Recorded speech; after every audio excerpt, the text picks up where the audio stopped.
Hey guys, welcome back to the channel. This is story about what if Naruto fell in love with Ophis after Rias rejected him. Highschool DxD Part 1. Before I start, please do support for more amazing content and comments for Part 2. Do consider to subscribe my channel and share my video to your friends and check out the description as well. Let's start the video.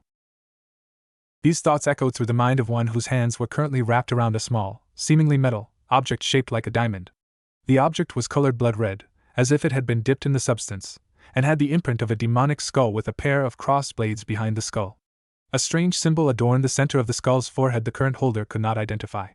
To any normal individual, it would be considered a low-class trinket, something a person finds in a second-hand antique shop for a nominal fee and end up using as a coaster or simply a bauble whose only purpose is to collect dust.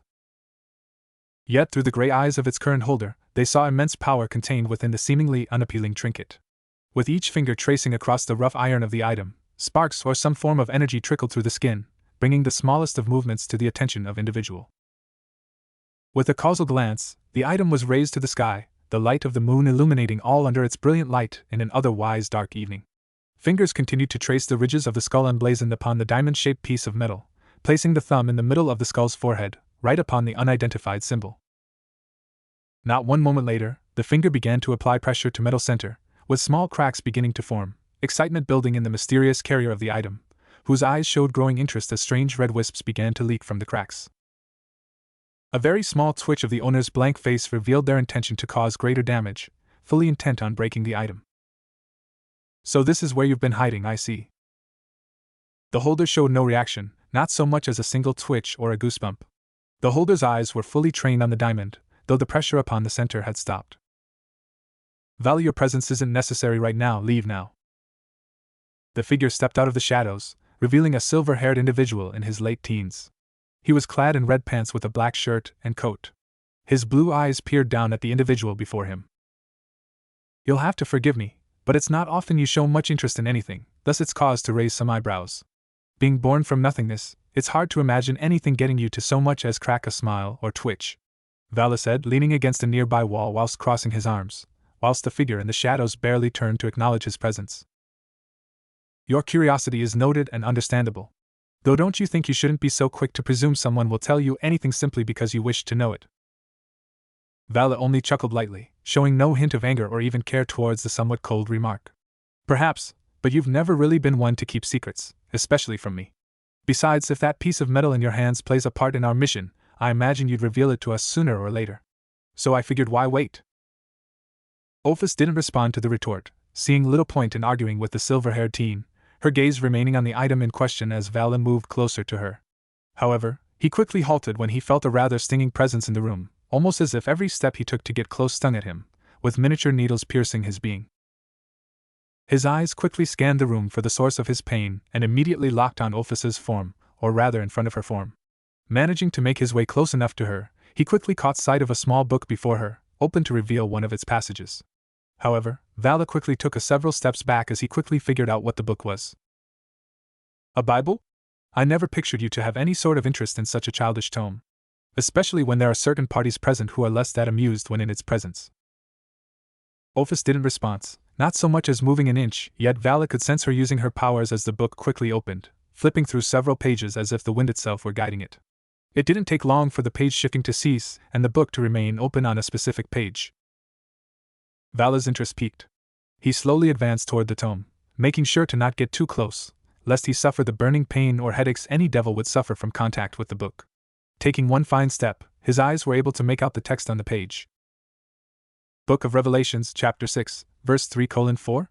Vala's expression became slightly puzzled. Despite being a rather knowledgeable individual, reading the Bible never was something he was made privy to due to his devil heritage and generally not caring about what the age-old text stated, much less knowing each passage by heart. His thoughts were quickly interrupted by a cracking sound, causing his eyes to quickly dart in Ophis's direction, whose fingers were now tightening as he applied greater pressure to the item in her hand. Cracks actually were forming from the skull in the center, spreading to each corner of the item, whilst more red wisps appeared to leak out of each crack, the sight of which made the hairs on the back of his neck stand on end. What in the name of God OW is she trying to accomplish? Vala seemed to ask to no person in particular. At least that would have been the cause had it not been for a certain white piece of metal on his arm. "It is ancient power, partner. A dangerous force that no being should ever trifle with, regardless of the reason." Albion? Vala quickly brought the white bracelet to his face as he spoke. I take it you know what that thing is Ophis is trying to break? Only small bits of information. Most of what I know is mere conjecture, and nothing concrete. However, what I do know is that the power she's releasing from that pendant is powerful and old as the human race itself and potentially older than even me. Vala's ears refused to acknowledge Albion's words beyond that point in his dialogue. Perhaps older than one of the two heavenly dragons. Consider my interest piqued, he mused. His partner, Albion, the white vanished dragon, was one of the oldest and strongest creatures in creation. Very few surpassed him in age and experience, and those that did were either beings who exist on a higher plane like God and the original Satans, or transcendent beings like Ophis. Meaning above all things, whatever was coming, wasn't some run-of-the-mill demon and likely had the potential to clash with those same legendary figures. If his curiosity hadn't already kept him from just walking away at this point, his feet might as well have been glued to the ground at this point, cause he was staying for the long haul, carefully watching as Ophis's full attention remained on the item as she prepared to speak. And when he had opened the seal, I heard the beast say, "Come and see." And there went out a horse that was red, and power was given to him that sat thereon to take peace from the earth, and that they should kill one another, and there was given unto him a great sword. With each word spoken, Vala felt a haunt presence slowly descend upon him, growing in intensity as Ophis's hand effectively crushed the item in her hand, shattering it completely, its pieces falling to the ground like crimson snowflakes. The red miasma that had been emitted from it seemingly disappeared at first, leaving only the shattered remains of its vessel. The moment, however, was brief as the pieces began to glow a violent crimson red, blood-red electric energy erupting from each fragment, as sounds resembling screams of hatred, agony, death and destruction roared to life in every direction. The sound was so deafening in terms of volume, Vala had to cover his ears. The partner of the white vanished dragon winced as the sounds ripped and tore through his eardrums, whilst sending a cold, dark chill down his spine. It's like being in the middle of a war zone. Gunfire, explosions, sword strikes, bombs, the cries of the dead and the dying? Just what in the 9 levels of hell has Ophis unleashed? A loud thundering roar seemed to answer him, as the sounds of battle and carnage seemed to quiet in response. A presence unlike any he could identify seemed to descend upon the land. Vala stared on, watching as the red energy from the fragments seems to crackle and wail, warping the air around them, before concentrating in the air above them, at least 8 or 9 feet high.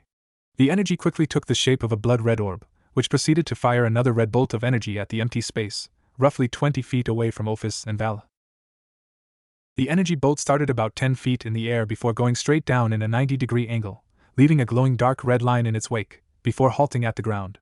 The red line then expanded, seemingly like opening a massive door or gateway, spreading until it was roughly 10 feet high and 20 feet wide. Vala continued to watch, finding himself growing increasingly disturbed by the sight, feeling a strange sensation emanating from the doorway. Cries of agony and pain seemed to resonate from every inch of gateway, and a foul odor spread out of it, now hanging over the area like a dense smog cloud. He actually felt compelled to cover his own nose, the stench affecting his enhanced sense of smell. It's like I'm standing in a sea of blood and corpses. Where exactly does that portal lead to? Nothing. Vala quickly turned to Ophis standing beside him, staring at the portal with her same blank expression, though if he was being honest with himself, he'd swear Ophis's expression changed somewhat, if only by a millimeter or two. Regardless, it still was something to gain the Longinus user's attention and interest. You say nothing, do you mean it in reference to the dimensional gap? Ophis only registered with a slight headshake as she continued to stare into the seemingly endless red void of the portal. You're half right, Valley, in that the portal is an opening to a void, though not the same void from which I reside. Vala raised an eyebrow at the response, finding himself more confused than before, but not clearly showing it in his body movements, so it's not a part of the dimensional, but is still a void in and of itself. Here I thought there was only one gap in the universe. Well, calling it a void isn't entirely accurate. In fact, if I were being completely honest, I myself am not 100% sure what exactly you'd call it other than a container of sorts. Container? Container for what? As if creation itself decided to abide by the sacred rule of show don't tell, Valley got his response, not from Ophis's own mouth but from the portal, or rather what he heard from the portal itself. The sound itself, despite sounding far away, still seemed to crash and bellow with the same force as a thunderclap, playing one after the other in a consistent stream of stamps. As the sound got louder, Vala and Ophis could make out a rather large shadow in the otherwise empty red void. It began progressively growing in size as it got closer, whilst its form became clearer and more defined, making out the shape of a rather large creature approaching. Though from what Vala could see, the creature was a mount of some kind, as there was a figure perched atop the creature's back, both with piercing red eyes that seemed to glare through the gateway and directly upon his and Ophis's forms. With another resounding roar, the pair reached the entrance of the gate. A single massive leg made its way through the gate, light finally shining upon it, revealing a massive hoofed appendage covered completely in thick, blood-red and ash-colored fur. These were quickly followed by a second hoofed leg, attached to a massive red torso covered by a black iron chestplate that was held up by massive red chains. The chestplate was emblazoned with a skull identical in appearance to the one on the original item. Finally, the beast's head emerged from the gate, revealing a massive horse's head, similarly covered in blood-red and ash-colored fur, red eyes that seemed to glow like burning coals, whilst its head was covered by a thick mane, though not of hair, but of dark red fire, flailing in the wind similar to actual hair. The creature seemed to scan the area, slowly treading through the gate. The crimson mount released heat from its body, exhaling flames from its nostrils with each breath. Finally, the massive beast continued to exit the gateway, fully revealing its massive and frightening form upon the land. However, despite the beast's impressive majesty, neither Vala nor Ophis seemed interested in the creature, focusing instead of the figure who seemed to command the mighty steed. His form resembled a human male in his late teens to early 20s, with a build and height similar to Vala's, if not a bit larger. His body was clad in black boots and pants. The pants were seemingly held up by a dark red belt, which held a metal belt buckle with the same skull emblem that had been upon the emblem, which summoned the gate. His upper body seemed to be clad in what appeared to be a very light form of dark gray chainmail armor on his torso and a metal breastplate. The armor itself seemed to extend to the entirety of his arms, as bits of the armor was visible, save for his hands, which were clad in black fingerless gloves. Though it was difficult to fully assess the figure's full appearance because of the large, dark red duster jacket he was wearing, a large red hood concealing his face in blackness. Though what seemed to truly catch Vala's eye was the massive sword strapped to the rider's back. It was difficult to fully see due to its position, but from what he could make out, it appeared to be a massive, double-bladed broadsword with a handle similar in color to the rider's coat and horse. From the little of the blade he could actually see sticking out from behind his back, the blade itself was a dark gray metal, seemingly forged and sharpened with unparalleled precision, having an edge that he'd swear could very well cut his eyes if he kept staring at it. Oddly enough, the oppressive aura that had released by the gates, seemingly to grow weaker as the stranger appeared, as if shut off by some other party. Though Vala merely attributed that to the gate, which had since closed once the rider and his horse had left. But yet, something seemed to linger, and it was making the young devil/dragon wielder edgy to say the least. So strange, I find myself having the sudden urge to battle this stranger. True enough, I've never really been one to walk away from a fight before, or even to stop myself from fighting a worthy opponent, but even though I know nothing about this individual, I find myself wanting to fight him more with every second that passes. His urge seemed to translate towards his powers, as a white and light blue gauntlet seemed to form around his left hand, gradually covering his arm and shoulder before passing over his body. As this occurred, his desire to fight growing stronger with each second that passed. Ophis merely shifted her eyes towards her ally, not showing even a hint of interest or shock in the obvious actions he was about to take, seemingly more interested in the stranger she'd called forth. It'd be wise to rethink your actions, Vala. Though it doesn't truly matter to me if you wish to fight him, it wouldn't accomplish anything. Not that you could defeat him even with all your power. Her comment seemed to fall on deaf ears, as the silver-haired devil had since become completely encased in white and blue armor. A pair of massive wings appeared on his back, each holding a set of blue wings seemingly made of pure energy. Only his head remained free as he stared upon his opponent, whilst levitating off the ground. I must say, this is a first for me. Never have I met someone and felt such an uncontrollable urge to fight them. I don't really know what it is or who you are for that matter, so I admit I feel a little odd about this whole thing, but Vala's head was quickly encased in a white, dragon-like helmet as he rocketed towards the rider and his horse. At this point, all I want is to clash with you. So come on. The rider and his horse merely watched as the teen clad in armor rocketed towards them, seemingly at Mach 2. At the same time, the pair could swear they saw a massive white dragon forming behind the teen, seemingly adding to his ferocity. Yet the stranger didn't even flinch or show single care, barely raising his head to gaze upon the teen in question, who was mere inches away from him. It was in that single second, Vala barreling towards his unknown foe, his eyes caught a glimpse of something buried in the darkness of the stranger's hood. It was a pair of pure, glowing, blood-red eyes. And it was in that single instance of contrast that a familiar aura appeared before him. That same feeling of violence and hate washed over smashed into his form with the force of a tsunami, as if the very ocean had lifted itself off the ground and crashed down upon him, quite literally. Through some unforeseen force, Vala found himself blasted backwards, faster than he had been flying. His armor, actually cracking as a result of the impact he was seemingly felled by. His form struck the ground unceremoniously, skipping between points of contact with the ground like a rock being tossed across a small pond or river. Ophis watched on as one of her most powerful allies continued to speed across the earth, waiting until he came to a dead stop which was roughly a mile away. Several pieces of stone he'd passed through now collapsed upon his fallen form, creating a massive dust storm in the process. And upon him was given the power to rob peace from the world of men. You certainly live up to the legends surrounding you. Her neutral expression became slightly sinister, smirking with a degree of wicked glee as she watched the rider depart from his steed, whilst pulling down his hood. Though I suppose I should expect nothing less from one of the 4 horsemen of the apocalypse, isn't that correct, War, or do you still prefer the other name? Her question in response was met by the sound of the rider's hood dropping upon his shoulders, revealing the visage of a young man, his head covered in thick blonde hair, in style resembling a porcupine as a result of all the uneven spikes.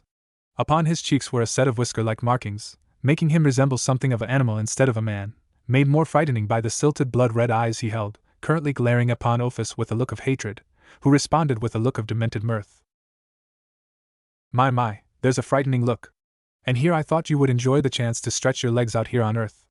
Well, am I wrong, Naruto? The now identified Naruto's glare grew harsh, his eyes glowing dark red, an aura of crimson shadow like fire appearing behind him, burning the very ground he stood upon, whilst the evening sounds were replaced by the cries of warfare and bloodshed, the cries of the dead and dying echoing across the sky. Tell me something, Ophis. His voice resembling that of an old war general, containing a raspy whisper resulting from years of shouting and roars on the field of conflict. Before I kill you on this day, please enlighten me to something. As he spoke, his hand quickly grasped the handle of the sword on his back. His aura exploded in all directions, the screams becoming full-blown war cries, whilst his eyes burned with searing heat. Do you have even the faintest idea of just what you have done? Ophis stood in place, smirking as if she held all the cards, not the least bit intimidated by the now identified Red Horseman, War or Naruto, currently glaring at her with unbridled fury, dark red, flame-like energy warping and whisking around his body like a freighting shadow. Yet the dragon god acted rather casually, as if only confronting a friend she'd potentially cheated in a simple game of poker or somehow managed to Shanghai into some little plot against their will. Oh wait, that's exactly what it was. Come now, War, don't you think you're overreacting just a little bit? I mean, have I really done anything wrong? The sound of several loud clicking sounds quickly echoed, as Ophis found herself staring down the barrels and muzzles of countless guns and cannons of every variety and make a person could imagine. Each weapon seemingly stacked atop each other, as if welded together by a 5-year-old who thought it would look cooler, though the somewhat silly sight was made more menacing by the dark red color of each weapon, along with the fact that there were also missile launchers and bazookas thrown into the mix. Naruto/War stared down at Ophis, every last gun locked firmly in his grip, his finger on the trigger with each barrel locked onto his target. Without so much as a second of hesitation, he pulled the trigger and unleashed hell. The sounds of gunfire, explosions, and pure unhinged destruction screamed throughout the land. Rocks, earth, trees, everything within the immediate vicinity of his weapons was ripped and torn asunder by his miniature arsenal. Naruto, however, merely looked at the scene coldly, his anger surging quietly behind his stone-faced visage, an anger that was slowly building with each second that passed and every bullet casing that flew either past or directly into his face. The shootout itself lasted for several seconds and truthfully could have gone on for an eternity if he'd wanted, but the Red Rider wasn't in the mood to keep wasting his ammo, and after another few seconds of firing he stopped, smoke leaking from each barrel of his guns. He of course continued to look on through the massive dust cloud and sea of destruction he'd just unleashed, clearly not fooled by what had just happened. Well, that was certainly an energetic response. Ophis chuckled lightly, standing within the dust cloud, surrounded on all sides by massive craters, burning trees and scorched earth, yet not a single scratch or bullet wound on her body in spite of the massive onslaught she just faced. Her eyes quietly traced over the destruction before her, watching as Naruto's guns quietly faded, reforming into the same red energy, before returning to his body. Though for the living embodiment of warfare and a master of every weapon ever created, your aim leaves something to be desired. All those shots and not a single one did any damage. Did you really think you'd kill me with those? The Red Horseman, however, merely growled as he cracked his shoulders as a larger amount of the red energy leaked out of him, quickly taking shape behind him. You seem to misunderstand, Dragon. Those shots weren't meant to kill you. As he said this, the energy behind him quickly took form, revealing a massive array of cannons, specifically battleship and tank cannons, heavy artillery weapons, and possibly a few rail guns here and there. The horseman himself currently situated in between the two largest guns, seemingly talking from a large battleship, which along with the other guns were targeted right at Ophis, ready to fire again. That was meant as a warning shot. The small dragon goddess let out a small whistle at the massive arsenal before her, still not even remotely intimidated despite the horseman now commanding enough firepower to level everything within a 100-mile radius in a matter of seconds. Seemingly more amused than anything else. "Ma, you certainly like to do things in excess, don't you?" Naruto's retort to the comment was a loud cannon blast from one of the artillery guns, just narrowly missing the small dragon god by a hair's breadth, his eyes looking down with greater rage, magnified by the loud roar of the explosion he created and the red-hot flames it emitted. "I'm not in the mood for pleasantries or conversational bullshit, Ophis." He spoke with irritation, clearly not interested in having any semblance of a reasonable conversation as all of his guns seemed eager to fire. "So instead, let's get right down to the meat of things. Namely, what's to stop me from reducing you to absolute nothingness for calling me here?" The sounds of his guns each loading or preparing to fire helped to emphasize his eagerness to bring his second onslaught. Ophis, however, casually and without care placed herself on a nearby stone, seating herself while looking up at Naruto's form, placing one of her elbows on her knee and chin in her palm, still looking confident.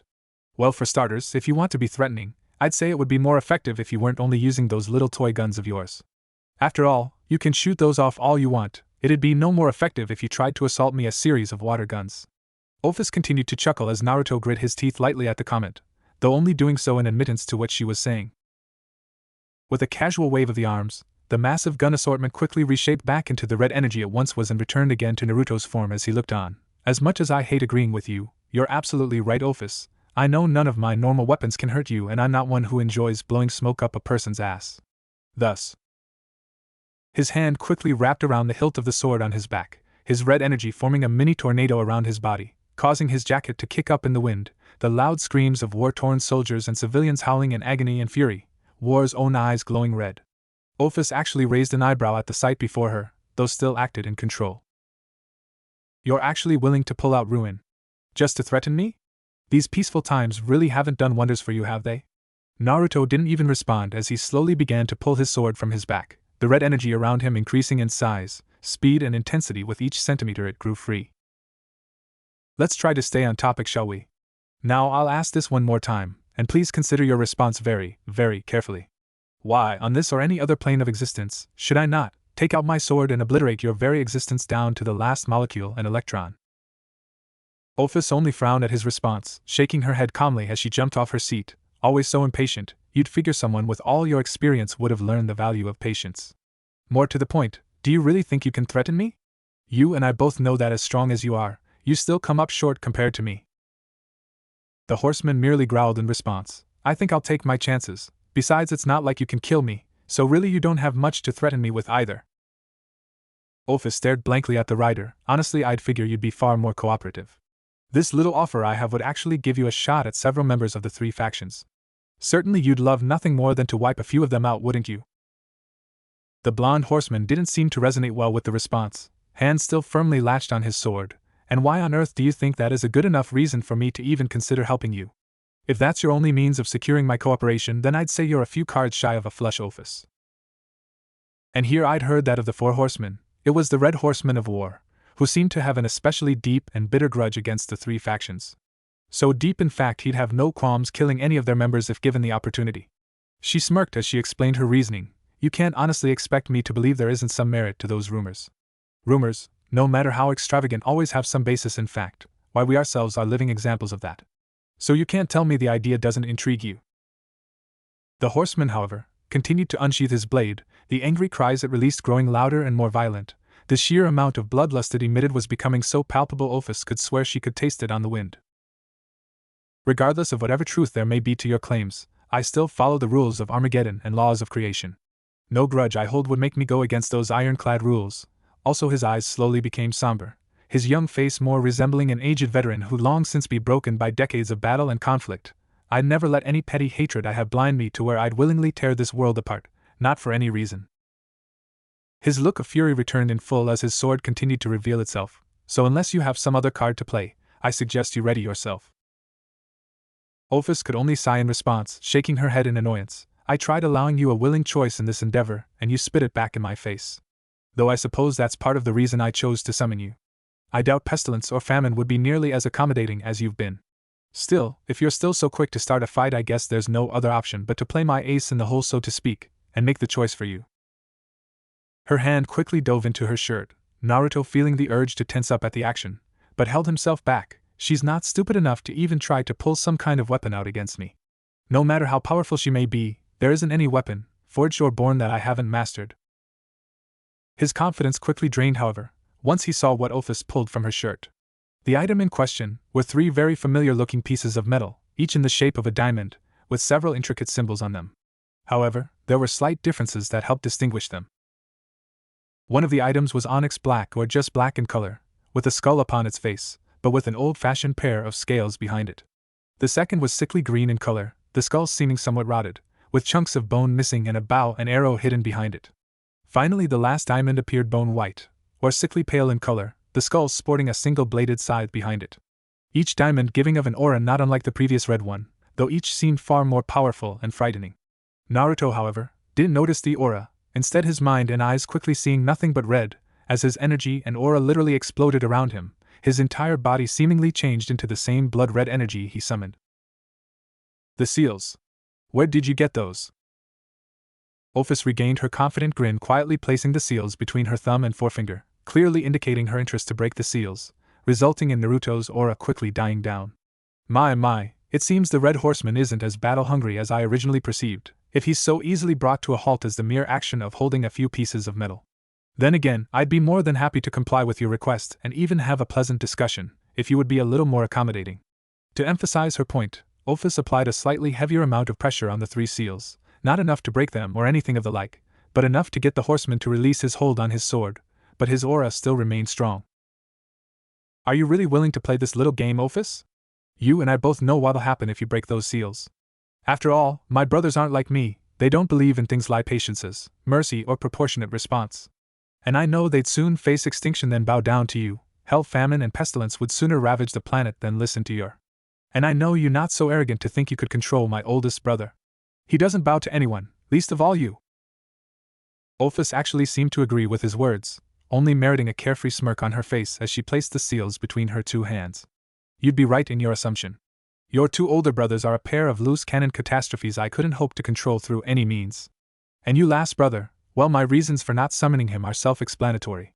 Her smile quickly shifted to a more manipulative smile, reminiscent of a criminal mastermind, which is why I chose to summon you specifically.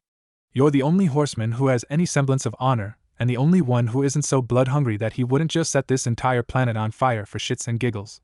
She then slowly began to slip each of the seals into her shirt, save one of them to act as insurance. Of course, this wouldn't work so well if it wasn't for the rather ironic fact that the Red Horseman, War himself, actually wants to see this world thrive. As opposed to how most would believe you to act, namely being all for watching mankind and the 3 factions tear themselves apart. The Red Horseman quickly dropped his aura, seeing himself backed into a corner, with few options left, all the while clenching his hands in frustration. Just tell me what you want already, Ophis. You know I won't attack at this point and you've got the edge, so why don't you stop beating around the bush already and tell me what you want? Ophis almost smiled at the declaration, check and mate. She thought victoriously before deciding to comply with his request. All right, War, remember, as long as you comply with my orders, I promise the seals won't be broken and the human race can continue to exist for the next several millennia without fear. The Red Horseman almost stomped his foot in frustration, at practically being tied around the Dragon God's finger at this point in time. However, the risk was too great, and she had the edge in this fight. Namely, he had something to lose from this, while she technically didn't have anything, since Ophis' nihilistic personality made it where she all but didn't care about her own life, at least not enough to fear death. So calmly taking a breath, the Red Horseman quietly took a seat on a nearby wall, his red eyes glaring at Ophis as he crossed his arms. Very well, Ophis. I will concede for now since I appear to have my hands tied. Why don't you just tell me what exactly it is you want? The Dragon God, seeing she'd won, quietly put the remaining seal back into her shirt, and quietly made her way over to War. Glad to see you're finally being reasonable. Quickly taking a seat on a wall adjacent to War, the young-looking dragon faced the frustrated horseman. Now then, let's start off this conversation with a simple question. I trust you're familiar with the dragon known as the Great Red. Considered the oldest and strongest dragon in existence, and current resident of the Dimensional Gap. Yes, I know a thing or two about him. Ophis oddly didn't seem surprised she'd been cut off. Well, that was a little impolite. You could have at least waited for me to finish my sentence. And I'd be inclined to allow that, but really, are you even remotely surprised? Your grudge against the Great Red is known practically by any higher level being. Frankly, you whine and boast about it so often, you've become like a broken record. What else could you possibly want? The Dragon of Infinity actually felt the urge to lightly pout at the remark, essentially being called predictable, or just plain boring in some sense if one really wanted to stretch it. Regardless anyway, since you're so well informed, this should move things along a bit quicker. Her face and visage narrowing to an expressionless, cold glance, all humor vanishing in an instant. I want that oversized, ego-stroking lizard exterminated, so that I can finally regain my original home in the dimensional gap. Ophis seemed to gain a more passionate, regal tone as she spoke. Evidently this was a speech she'd been practicing, and it was no small secret how much she enjoyed just talking about killing and generally defacing the Great Red's name. Sadly, the Red Horseman wasn't the least bit amused. And you want me to what, kill him for you, is that it? The Red Rider actually started to chuckle at the notion, though it was not the funny, amused laughter of someone who was in a good mood. No, it was the mirthless, empty laughter of a borderline sociopath or a serial killer, amplified by the red energy slowly beginning to form around him. Here's a question: you're one of the most powerful beings in creation, so why don't you get off your tiny, lazy, scale-covered, Lolita ass and do it yourself? I've made it very clear from the start, if you or the three factions want to rip each other apart, fine, but leave me and the rest of the planet out of your petty disagreements. Ophis only sighed at his abrasive response. I never said I wanted you to kill the Great Red. Really, a fight between the two of you would probably cause about as much havoc as the actual apocalypse itself. Actually, it has to do with a certain member of the three factions, and I don't necessarily want them dead. I believe indisposed or restrained would be the better term to describe it. Naruto merely said nothing, a single twitch from his right eye being the only indicator he was even remotely interested in Ophis's continued dialogue. The Dragon God obliged, quickly reaching back into her shirt and pulling out a photograph before tossing it with a flick of the wrist into the horseman's hands, revealing the image of a 17-year-old girl with long red hair, blue eyes and a noticeable bust. Naturally, if War was actually as old as he looked, he'd probably be drooling all over the image, nose spurting blood in a comic fashion like a faucet, followed by him making some overly perverted line and then being violently assaulted in a humorous fashion by a member of the opposite sex. Thankfully, War was far too mature for all that bullshit and simply looked at the photo with an analytic gaze. She's a devil, I take it? Correct. Her name is Rias Gremory, heir to the House of Gremory and the younger sister of Sirzex Gremory, the current Lucifer and leader of the Devil faction. Needless to say, she's a girl with quite the pedigree. Naruto again only looked at the photo with disinterest, not fazed by the girl's appearance, name, family, nor anything else. And I returned to my previous question. Why exactly does one of the most powerful beings in existence need my help to apparently hold off a female devil who hasn't even graduated high school yet? It's actually very simple. After the last Great War, relations between the three factions have been rather strained. Thus, even the slightest offense against any high-ranking faction member or one of their families is bound to draw a large amount of attention. The wheels in Naruto's head quickly began turning, piecing together the plan in mere seconds. I get it, you want me to essentially act as a scapegoat. Stir up waves amongst the ranks by having them focus all their attention on me, so you can settle your own little affair with minimum interference. A clever deception, I'll give you that. The young in appearance Dragon God actually grabbed the hem of her dress in a fake curtsy. To receive such a compliment from a military mind as yours is truly an honor. Naturally, I know that you're more than capable of handling this task without issue, and once things are all settled, I will hand the seals over to you. The apocalypse won't be getting an unnecessary head start, and you even get to repay the three factions for their prior transgressions. Doesn't sound too unfair of an arrangement to me. The horseman, however, didn't seem entirely amused. And how exactly do I have your word that you'll hand the seals back over to me once I've done as you've asked? You don't exactly have a reputation for being the most trustworthy creature in creation. That may be, however, I don't have much to gain from stabbing you in the back, and as you've already pointed out, breaking the seals otherwise would be unwise, since the horsemen would treat me with the same level of respect as they do every other creature in existence. Though, in the end, I guess you'll just have to trust my word above all else and hope I keep it. With another smirk, Ophis gave a subtle gesture, as if demanding a response. So do we have an accord, horseman? Naruto silently gritted his teeth as he nodded in response. Don't get too confident, Ophis. I'll play you game for now, but should any opportunity reveal itself to me, I will take the seals back by force and then show you the full force of what a horseman is capable of. Scene change. I am one of the four horsemen of the apocalypse.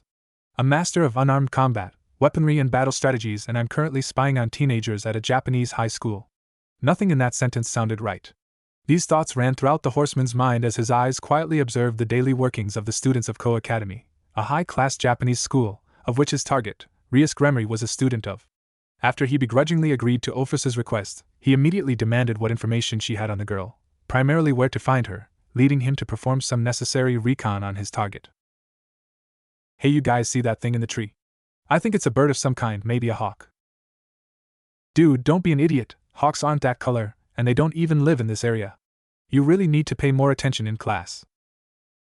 Naruto's gaze quickly diverted to the voice of a pair of students who'd caught sight of him, or rather his current form. Naturally, as part of recon, it's best to move in with stealth as the top priority, and while he could easily have gone in his normal form, that would require things like formulating a background, possible conversation, and unwanted interaction with the target or other parties, and in general was just too much of an unnecessary hassle. Thankfully, another one of his powers as a horseman was shape-shifting. Specifically, he could transform himself into any beast or creature ever used in warfare. In this case, a falcon, a red falcon to be specific, an unfortunate side effect of being the red horseman, but it was a rather moot issue at this point. A/N, imagine his form being kind of like the messenger hawks from The Last Airbender, minus the whiskers and being pure red in color. With his form taken, he was currently perched on a large tree branch in the middle of the schoolyard, just overlooking the gym, with the main school building in full view.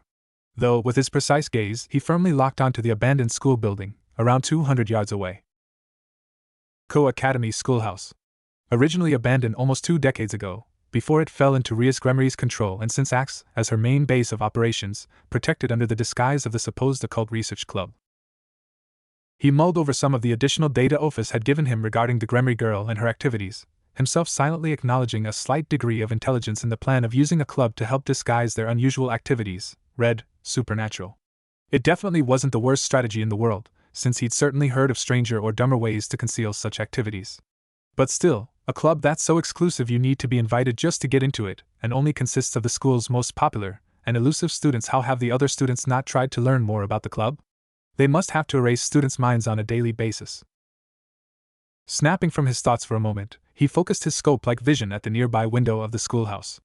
A small glimmer of red quickly catching his eyes before the curtains were pulled apart to reveal his target, looking upon the school with a degree of mirth.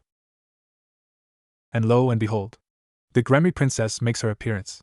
The girl's overall appearance was a dead-on match for the photo he'd been previously given, and even he had to admit she was a rather stunning individual. Cascading crimson red hair, bright blue-green eyes, a figure that belonged more on a supermodel than a 17-year-old. She was the object of every teenage boy's desire and every perverse older man's sick fetishes. However, he wasn't here to gawk, only to gather necessary information on the girl before making his next move. For now he was tempted to get in closer, as despite his enhanced vision and other powers, he unfortunately didn't have X-ray vision and thus couldn't see through walls. No way to get more intel without getting in closer. Just have to be cautious and avoid detection. Though frankly, this would be easier if I could just see through the wall. Really need to ask Death how he does that. The Red Hawk quickly opened up his wings in preparation to fly closer to the clubhouse, when an all-too-familiar sound resonated through his ears, causing his feathers crinkle and an unsettling chill to run down his spine. Quickly looking towards the noise in question, he let out a loud groan, which came out as more of a squawk, as he felt complete shame at the sight below him. Perverts, it always has to be perverts. Nice to know no matter where, at what time or even what century I'm in, there's always a nice little group of horny idiots, who opted to always think with their dicks instead of their brains. The parties who'd brought about this ire in the disguised horsemen were 2 young teenage students of the school. One of the teens had a shaved head and slightly athletic build, while the other had short brown hair and glasses. Physically, either was what anyone would consider attractive, either physically or mentally, which probably explained why the 2 were crouched down in front of a nearby wall, peeking through a small hole in the stone and giggling uncontrollably. The giggling in question was a dead giveaway that the pair was up to no good, though a quick scan from the horseman's falcon vision allowed him to peer through the window for an instant, before quickly cutting the connection off once he got the gist of what was inside. Peeping into a girl's locker room. And in broad daylight, in a massive open school area. How exactly have these ass clowns not been caught yet? His comment seemed to go unanswered as he continued to stare at the 2 pervs, standing in plain sight, yet none of the students seemed to even notice them. The lack of action on the part of the other students was so baffling to the horseman he actually felt compelled to break his disguise just to go down and kick their brainless asses since it seemed no one else would. However, the falcon slowly grew a smirk on his beak, at least to where it was somewhat physically possible, as he thought of a more appropriate punishment. Might as well teach these clowns a little lesson in respecting women before I spy on the Gremmy girl. I doubt Ophis will mind, and if she does, well, fuck her. With a quick flick, Naruto unfurled his wings and promptly leapt off his perch, quickly gliding towards the completely oblivious duo. He, however, quickly felt the urge to grit his teeth or lower his head in shame as he listened in on their conversations. Man, nothing better than peeping on the kendo club. All the nudity we could ever want, and we don't even have to pay for it. The bald-headed teen continued to chuckle, a small amount of drool leaking from his mouth along with a few drops of blood. The glasses-wearing teen nodded. Yeah, Issei really doesn't know what he's missing. In fact, he quickly adjusted his glasses, causing the light to shine on them in a way that made his glasses appear fogged up. I do believe some of the girls went up a size or two. Heh, the girls' cup sizes are actually starting to resemble my last report card, and I'm not complaining. The pair's less than pleasant actions, however, were quickly interrupted by a loud squawking sound, as a large shadow descended upon them. They barely had a chance to look up at the source before they were bombarded by an unholy assault of sharp pecks and slashes from the bird's talons, though thankfully none of the wounds were deep enough to cause serious injury. The falcon in question smiled with satisfaction as he went through his assault, enjoying the girlish screams of the two teens as he continued to attack them. For Christ's sake! Where did this freaking bird come from, and why is he so pissed at us? Who cares, he's getting in the way of our lovely date with the kendo club and their bountiful boobies. Quick, swat him away! Managing to gain some ground, the shaved-head pervert attempted to slap the transformed horseman away, only for the falcon to quickly ascend higher into the air, resulting in him instead smacking his friend square in the face and flat on his ass. The action in question merited a silent chuckle from the falcon, and now, for the final part of my little scheme. Without a second thought, his eyes zeroed in on the pair once more, before they began to glow a dark crimson red, each eye locked on an individual pervert. The unfortunate victim who'd been slapped was the first to react, looking up at his friend with a rage-filled gaze as his eyes glowed red. You damn prick, what the hell did you hit me for? He quickly jumped to his feet before shoving the teen onto his own ass. He in turn also looked at his former friend with red glowing eyes. Me? You're the one who didn't spot the damn bird when it tried to peck our eyes out and ended up interrupted my moment of a beautiful boob-filled nirvana. I almost reached my peak until you decided to get lazy, and now, thanks to you, the kendo club is probably on their way with their sticks to beat our balls black and blue. The teen with the glasses gained an evil smirk at the declaration. Now there's a nice idea. The other teen gained a confused look, before his entire face tightened in extreme pain, his mouth slamming itself shut as he held his breath, trying desperately to choke down a scream. Meanwhile, his friend, who currently had his foot firmly planted between his victim's legs, continued to smirk. Congratulations, my friend, you've just been blue-balled, literally. He watched on as his friend slowly fell to his knees, only letting out weak little murmurs that sounded like a high-pitched cat. Though his smirk quickly died as his entire face seemed to turn blue, twisting in pain as if he just started sucking on a lemon, the end result of his downed friend, landing a good solid punch right into his private area. And this is probably the closest you're ever gonna get to seeing any kind of action from anybody. Girl or boy. The pair continued to glare at one another for a brief moment, before they raised themselves to their feet, and with a loud battle cry, the proverbial ball-busting competition began. Punches, kicks, even a headbutt or two, both unleashed a hellish assault upon their most vital areas, seemingly able to ignore the pain despite the repeated attacks. Naruto meanwhile looked upon the scene with a degree of satisfaction. Well, I've managed to make possibly the two most perverted people on this campus beat their balls like punching bags, hopefully made it so they can never conceive, and if that angry mob of girls with wooden swords approaching them is any indication, they're in for one more hearty punishment. I'd say my work here is done. With a casual nod he proceeded on his way, flying towards the clubhouse, briefly enjoying the sound of rage-filled girls, bamboo practice swords smashing against flesh, and the high-pitched screams of two boys who'd likely need to glue ice packs to their balls for the next year. It was a surprisingly soothing sound. Scene change inside the clubhouse. My, things certainly seem to be rather lively today. Nice to see that Issei's old friends have stayed active in his absence. The sound of a girl licking her lips quickly echoed throughout the room, and I must say, their screams are surprisingly delicious to listen to. I'm tempted to get a practice sword myself, and teach them the finer points of pain. The girl in question spoke with a tone that sounded more sensual than angry, making it clear her enjoyment in the other's misery was not of the typical variety.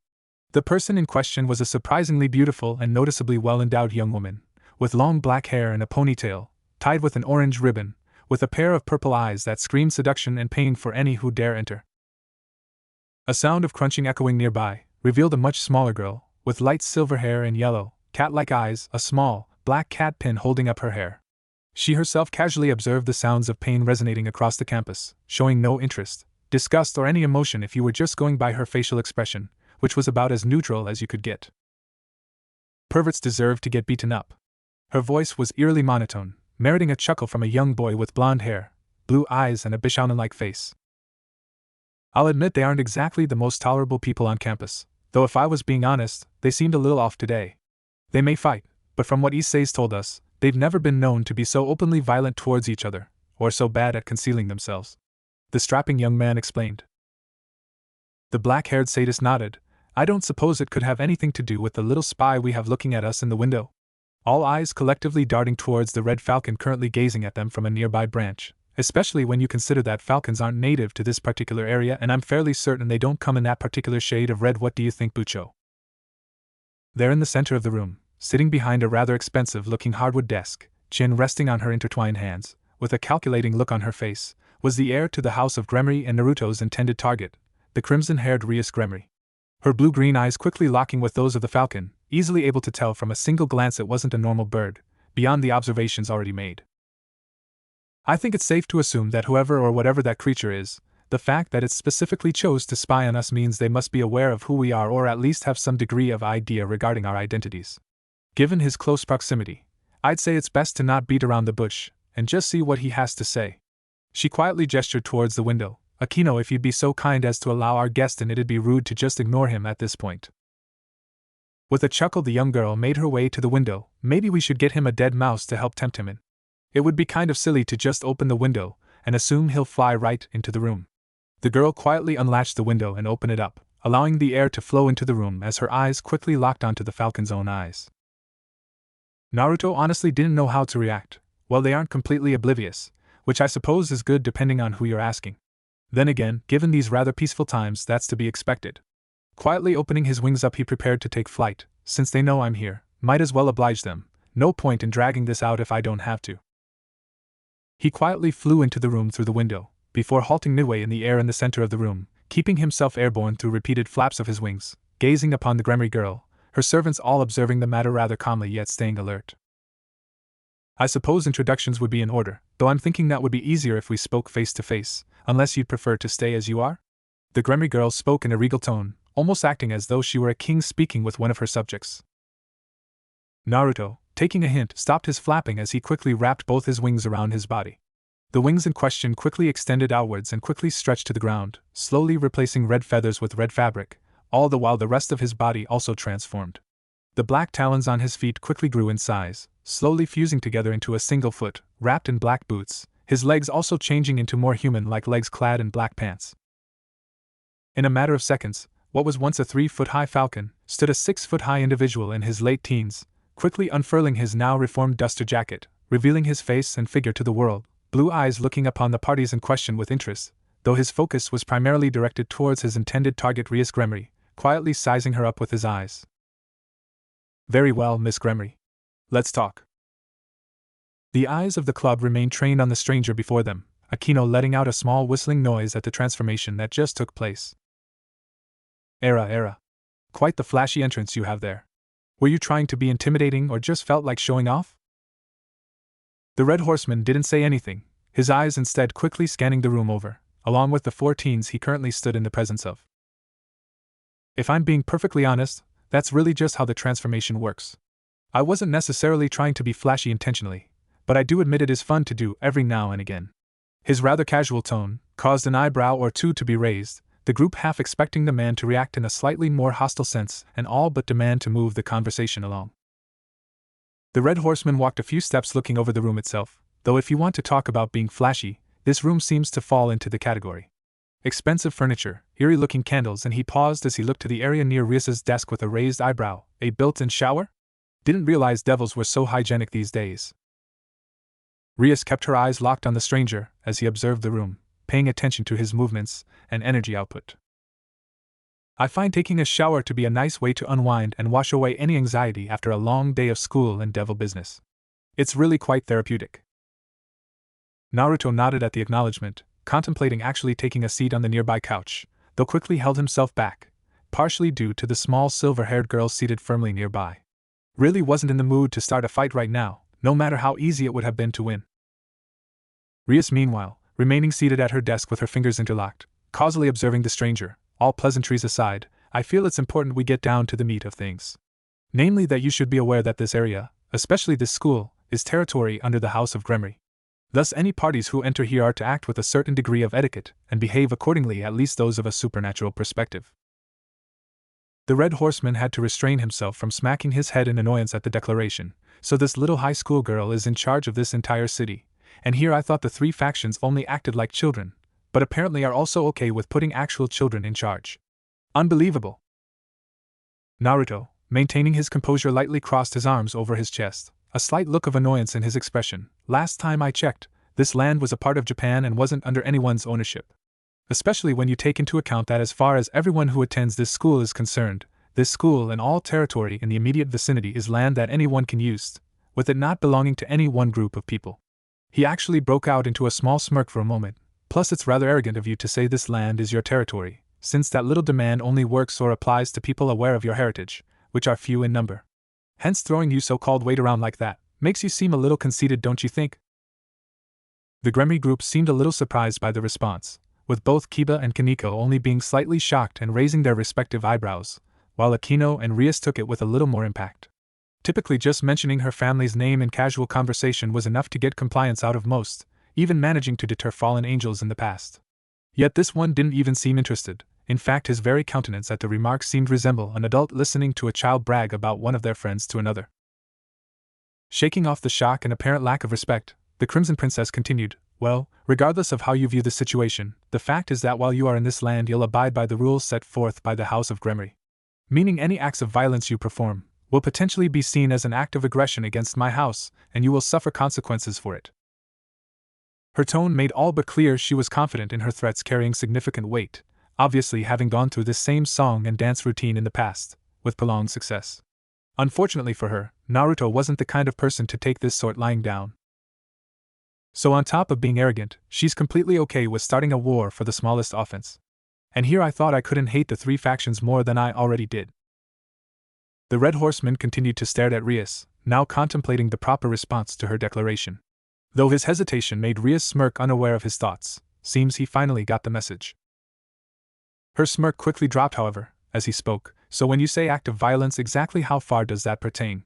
Does that mean if I were to casually bump into you, knock you over and cause you to get a scratch or two, you'd use your fabled powers of destruction on me?" The response caught Rias off guard, as well as the rest of those currently seated in the clubroom. "Well, it's not quite that serious." The Red Rider, however, quickly cut her off. "Or let's say perhaps I maybe smack you in the back of the head for a rude comment, or perhaps even punch you once in the face with no further intention of inciting violence. Would you decide I was worth exterminating right on the spot?" Once again Rias couldn't respond quick enough, barely managing out a "I would never" before the stranger managed to cut her off again. "You know, I wonder if this is how you act around the school as well. Is that how you handle things here? Someone annoys you or causes you mild discomfort, so you use your powers in one way or another to cause them physical or psychological harm, then justify it by hiding behind your family's name like it's some kind of excuse." While Rias seemingly was swallowing her own tongue trying to respond, the three remaining devils were quickly getting themselves on guard, taking note of how with each passing second, the words leaving the stranger's mouth gradually contained greater levels of anger and venom behind them, his disdain for Rias herself becoming rather clear. Another moment or two of being unable to speak, Rias finally found her voice, slamming her palms on her table in a clear showing of authority. "Now you listen here. I have never abused my powers in any way towards the people at this school or this city, nor have I ever had an intention of doing so. And you have no right to make such baseless claims about me or besmirch the name of my family." At that point the Red Rider actually burst out into mirthless laughter, the sound of his voice sending icy chills down everyone's spine, Rias's confidence shrinking in an instant. "Look at you, once again acting all high and mighty just because you happen to come from some family of devils who think they're hot shit because of a name, and some cheap-ass power they happen to inherit by sheer dumb luck. Well, congratulations, Gremory family, you are one in several million other families throughout the millennium that also managed to win the genetic lottery, and gain some kind of power that is the single reason they have any recognition. Whoop-de-fucking-do for you." His cold tone made Rias go quiet as Naruto casually approached her, slamming his own palm on the desk, causing the wood to howl in agony whilst cracks formed around his palm. Rias, however, paid no attention to it, completely frozen as she stared into the blood-red eyes of the man before her. Sweat began to pour from her brow as he looked upon her with a dead gaze. "I've seen many things in my life, Miss Gremery, countless families of supposed nobility, like you own, who believed that their blood heritage meant they were destined for great things and used it to justify their actions. Yet as the years passed, their so-called superior blood dried out, their family lines slowly shriveling up, so-called heirlooms being shattered, melted down or simply destroyed, and all records of their so-called legacy vanishing behind the endless sands of time. Their entire existence faded from history and memory, leaving not a single thing of value left behind but dust." He casually turned his back to Rias, walking forward, his form being targeted by the remaining peerage members, each clearly on edge with Aquino and Kiba readying their respective weapons, whilst Kaneko readied her fists. Yet he paid them no mind, instead continuing his tirade. Alexander the Great, Genghis Khan, Attila the Hun, Julius Caesar, Napoleon Bonaparte, and Adolf Hitler. Every last one of these men believed they were born superior to all those around, that their very blood was sacred, capable of forever changing the world, immortalizing their families in history.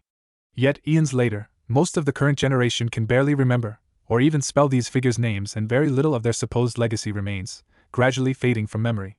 Your so-called house is no different. Once your clan has all but died out, and your Gremery blood spread thin, it'll be another faded name in a history book and memory itself, in fact. In a split second, a blood-red knife appeared in the writer's hand before he tossed it directly at Rias, only managing to cut off several strands of her red hair, yet meriting a look of shock from Rias, whilst the Red Rider merely looked on with a dead look in his eyes. "Why not just kill you right now? It's not like you'll be remembered for very long, just another heiress, of another noble family. I doubt many will miss you." His action naturally merited a quick reaction, as he quickly found a sword pointed at his throat, a small fist aimed at his stomach, and a tingling sensation of lightning coursing over his back. Whistle. "Wow, pretty devoted followers you have here, Mississippi Gremery." His eyes quietly scanned over the three, Kiba holding a focused yet calm expression, his sword locked firmly in his hands, ready to slice. Kaneko still held a neutral expression, but it was obvious she was on edge and ready to attack the second he made a move. Really, the only one not acting totally serious was Aquino, who despite the situation still held a smile on her face. Granted, it was a rather narrow, creepy kind of smile you'd expect to see on a sociopath, but still. "I must say I have some degree of respect. They certainly seem steadfast and protective of you. Most people wouldn't just blindly attack someone they know so little about, running the risk of facing a much stronger enemy and possible injury. I'm actually curious what exactly you did to merit such dedication." Rias, still slightly shook up, managed to shake herself out of her stupor. "I can assure you that my peerage member's loyalty is the result of the bond we share. I see every individual I take in as both a friend and member of my family, who I would be just as quick to defend as they are to defend me. A mindset that is shared by every member of the House of Gremery." The horseman merely raised an eyebrow at the declaration, making sure to remain as still as stone. "So they have some degree of loyalty amongst themselves. A bit admirable, I must admit, but somehow I doubt it's that clear-cut." As he looked at the three little bearing at his throat, "I'm guessing that you all must have had rather tragic pasts to be so willing to protect this girl. I highly doubt you'd be so willing to act for a friend unless you truly valued them." Kiba's sword moved ever so closer to the rider's neck. "It's really none of your business, but we all owe our lives to Rias Bucho. We owe everything to her." Kaneko nodded. "No one attacks Bucho." Aquino let out another of her sinister giggles at the proclamation. Era, I'm think a bit of punishment is in order for our rather rude guest. He's already attacked and insulted Bucho. Perhaps a little shock treatment will make him more compliant." Her hand unleashed another jolt of lightning for emphasis. Rias actually seemed to consider the option, as the man had directly insulted her and her family, as well as making an obvious attempt at her life. "I doubt brother or anyone would really complain if I took action against this man. No, then I'd just be enforcing exactly what he accused me of, and I'm not some serial murderer. However, I feel incapacitation might be the best option after all." Her eyes quickly met with those of Naruto, sending another chill down her spine and sweat to form once again. Even though he has a sword to his throat and attackers on all sides, he's completely calm. As if he could just wave his hand and get out of this situation anytime he wanted. Her thoughts were slightly jumbled as she debated her actions. A sigh quietly broke her from her thoughts as she looked once again upon the Red Horseman, looking of all things bored. Attempting to stay in control, Rias shook any troubling thoughts from her mind. "You know, you're surprisingly calm for someone in such a precarious situation." Naruto merely let out a breath in response. "If only you knew," as he continued to stand. "Forgive me, but I see no real reason to worry or care about my current predicament." His response made Rias feel truly on edge, actually making her hesitant to speak, actually sending a nod to her peerage members ready themselves. And why, may I ask, do you feel so calm? Because your ability to hold me is entirely dependent on the loyalty of your followers and their willingness to protect you as a result of that allegiance. With those words, he moved his hand ever so slightly, placing his middle finger and thumb together, his eyes beginning to glow red as he spoke.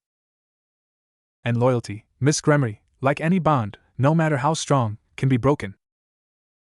A loud snapping noise resounded throughout the entire clubroom, effectively cutting off all other sounds in the room, as if a gun had just been fired. Rias managing to catch sight of a quick shift in power. What did he? Slash. Rias, however, quickly halted her thoughts as a quick sensation of pain was felt across her cheek, warm liquids slowly flowing down. A dripping sound was heard, as Rias looked upon her hand, to which small drops of blood could be seen, which she quickly traced to her cheek, a lone cut now present upon her once flawless skin. Her eyes widened as she looked upon the attacker Kiba, looking upon her with red glowing eyes, hatred pulsing from his gaze, his sword dripping with Rias' own blood. The Crimson Princess too shocked to even respond to the action itself. She barely had any time to think, as a heavy force slammed into her stomach, sending her flying violently into the wall behind her desk, blood now dripping from her mouth. Looking up, her eyes widened in horror and shock at the sight of Kaneko with her tiny outstretched fist, her own eyes also red with hatred. She let out a small croak at the sight, Koneko wa. A loud scream soon echoed throughout the air as tears welled up from Rias' eyes, electricity pulsing throughout her body, catching sight of her best friend Akino, using her own lightning powers against her. She stayed suspended to the wall for a moment, before the weight of her body and lack of muscle control caused her to fall forward. Her limp body crashed hard against the wooden desk, sending her books and papers falling to the floor, her own face impacting against the desk, smearing blood across it, mixing it with her sweat and tears. The rest of her body was in no better shape, burned and bloodily, with numerous cuts and bruises from her most trusted friends. Looking up at the intruder, snacking on one of the cookies Kaneko had since abandoned. She made an attempt to raise herself, only to feel a hand wrap around her wrist, her eyes looking up to spot Akino looking down upon her, red glowing eyes bearing down upon her with a look of pure rage. The very sight brought tears to her eyes. Akino, it's me, Rias. You can't tell me you forgot? Her only response was another cold look and another heavy surge of electric energy racing through her body. A howl of immense pain ripped through the clubhouse, Rias' body hitting the desk again with greater force, her body being quickly held in place by Kaneko. Naruto casually picked up another cookie, taking a bite out of it, seemingly without a single care. The little cat girl certainly has fine taste in snacks. Of course, I prefer chocolate chip cookies personally. His attention turning over to the teacup seated next to the cookies. Can't say I'm much for the tea, never really liked it for some reason. What did you do to them? The Red Horseman halted his attempt to take another bite of the snack in his hand, his gaze shifting over to Rias, trying desperately to raise her head to face her enemy. Naruto only let out a casual in response, barely acknowledging her question. She's able to raise her head up despite her injuries. I'll give her a point for tenacity. Rias' normal composure quickly broke at the sight of the man ignoring her, quickly clenching her hand into a fist and slamming it down in a rage at him. I said, answer me, damn it. What did you do to my friends? Quietly he took another bite from the cookie, before meeting Rias with a harsh gaze. Without even saying a word, he snapped his fingers again, Kaneko harshly slamming Rias down onto the hardwood desk in response, cracking it further and meriting another cry from the downed princess. You're in no position to make demands, you self-entitled little brat. He quietly got up off the couch, another cookie still in hand as he made his way to the downed girl, watching her weakly struggle against her friend's grip, blood and tears leaking from her body, trying desperately to look intimidating. Naruto merely sneered at her. Don't you look downright pathetic right now. Seems for all your grandstanding, without your friends you're little more than an overdeveloped red-haired weakling. Of course it's just like I said. As he continued to speak, he quietly fiddled with the cookie in between his fingers. You can give yourself as many fancy titles as you want, brag about your family's bloodline until your face turns blue, claim to have some kind of end-all-be-all power. Yet in the end, all that bravado and hot air only works when you have people who believe in all the family superiority bullshit and are willing to back you up when the need arises. And why do people stand by you? Loyalty, and therein lies the rub. His eyes darted to the various peerage members currently standing at his beck and call, sending a nod to Kaneko to let Rias raise her head enough to see. To put it simply, that kind of commitment to someone, no matter how strong or deep the bond shared may be, can be broken through one simple thing: hatred. Every person has something or someone they truly despise, and that revulsion spreads like venom in an open wound, corrupting every thought, every impulse in that person's mind, till violence, bloodshed, and rage are all that they see. All I did was bring that inner violence to the surface and direct it towards you." He actually let loose a rather mirthless chuckle as he scanned over the three individuals, though I must say, it usually isn't as easy as it was with these three. Then again, manipulating a person's inner darkness is child's play when you have such incentives like pointing first to Kiba, feelings of treachery and rage towards those you trusted, only to learn they only saw you and your friends as expendable tools and watch helplessly as those you cared for died senselessly before your eyes. He shifted to Kaneko, or feeling betrayed by your own sister, whose only selfish actions and desires lead you to face a life of persecution and despair, so much so that you give up your own name in a vain attempt to lessen the pain. Finally his gaze fell upon Akino, or even feeling nothing but bitter rage towards your father, blaming him for the death of your mother, and abhorring him so much that you hide your own heritage in shame, forced to live every day keeping that secret from all.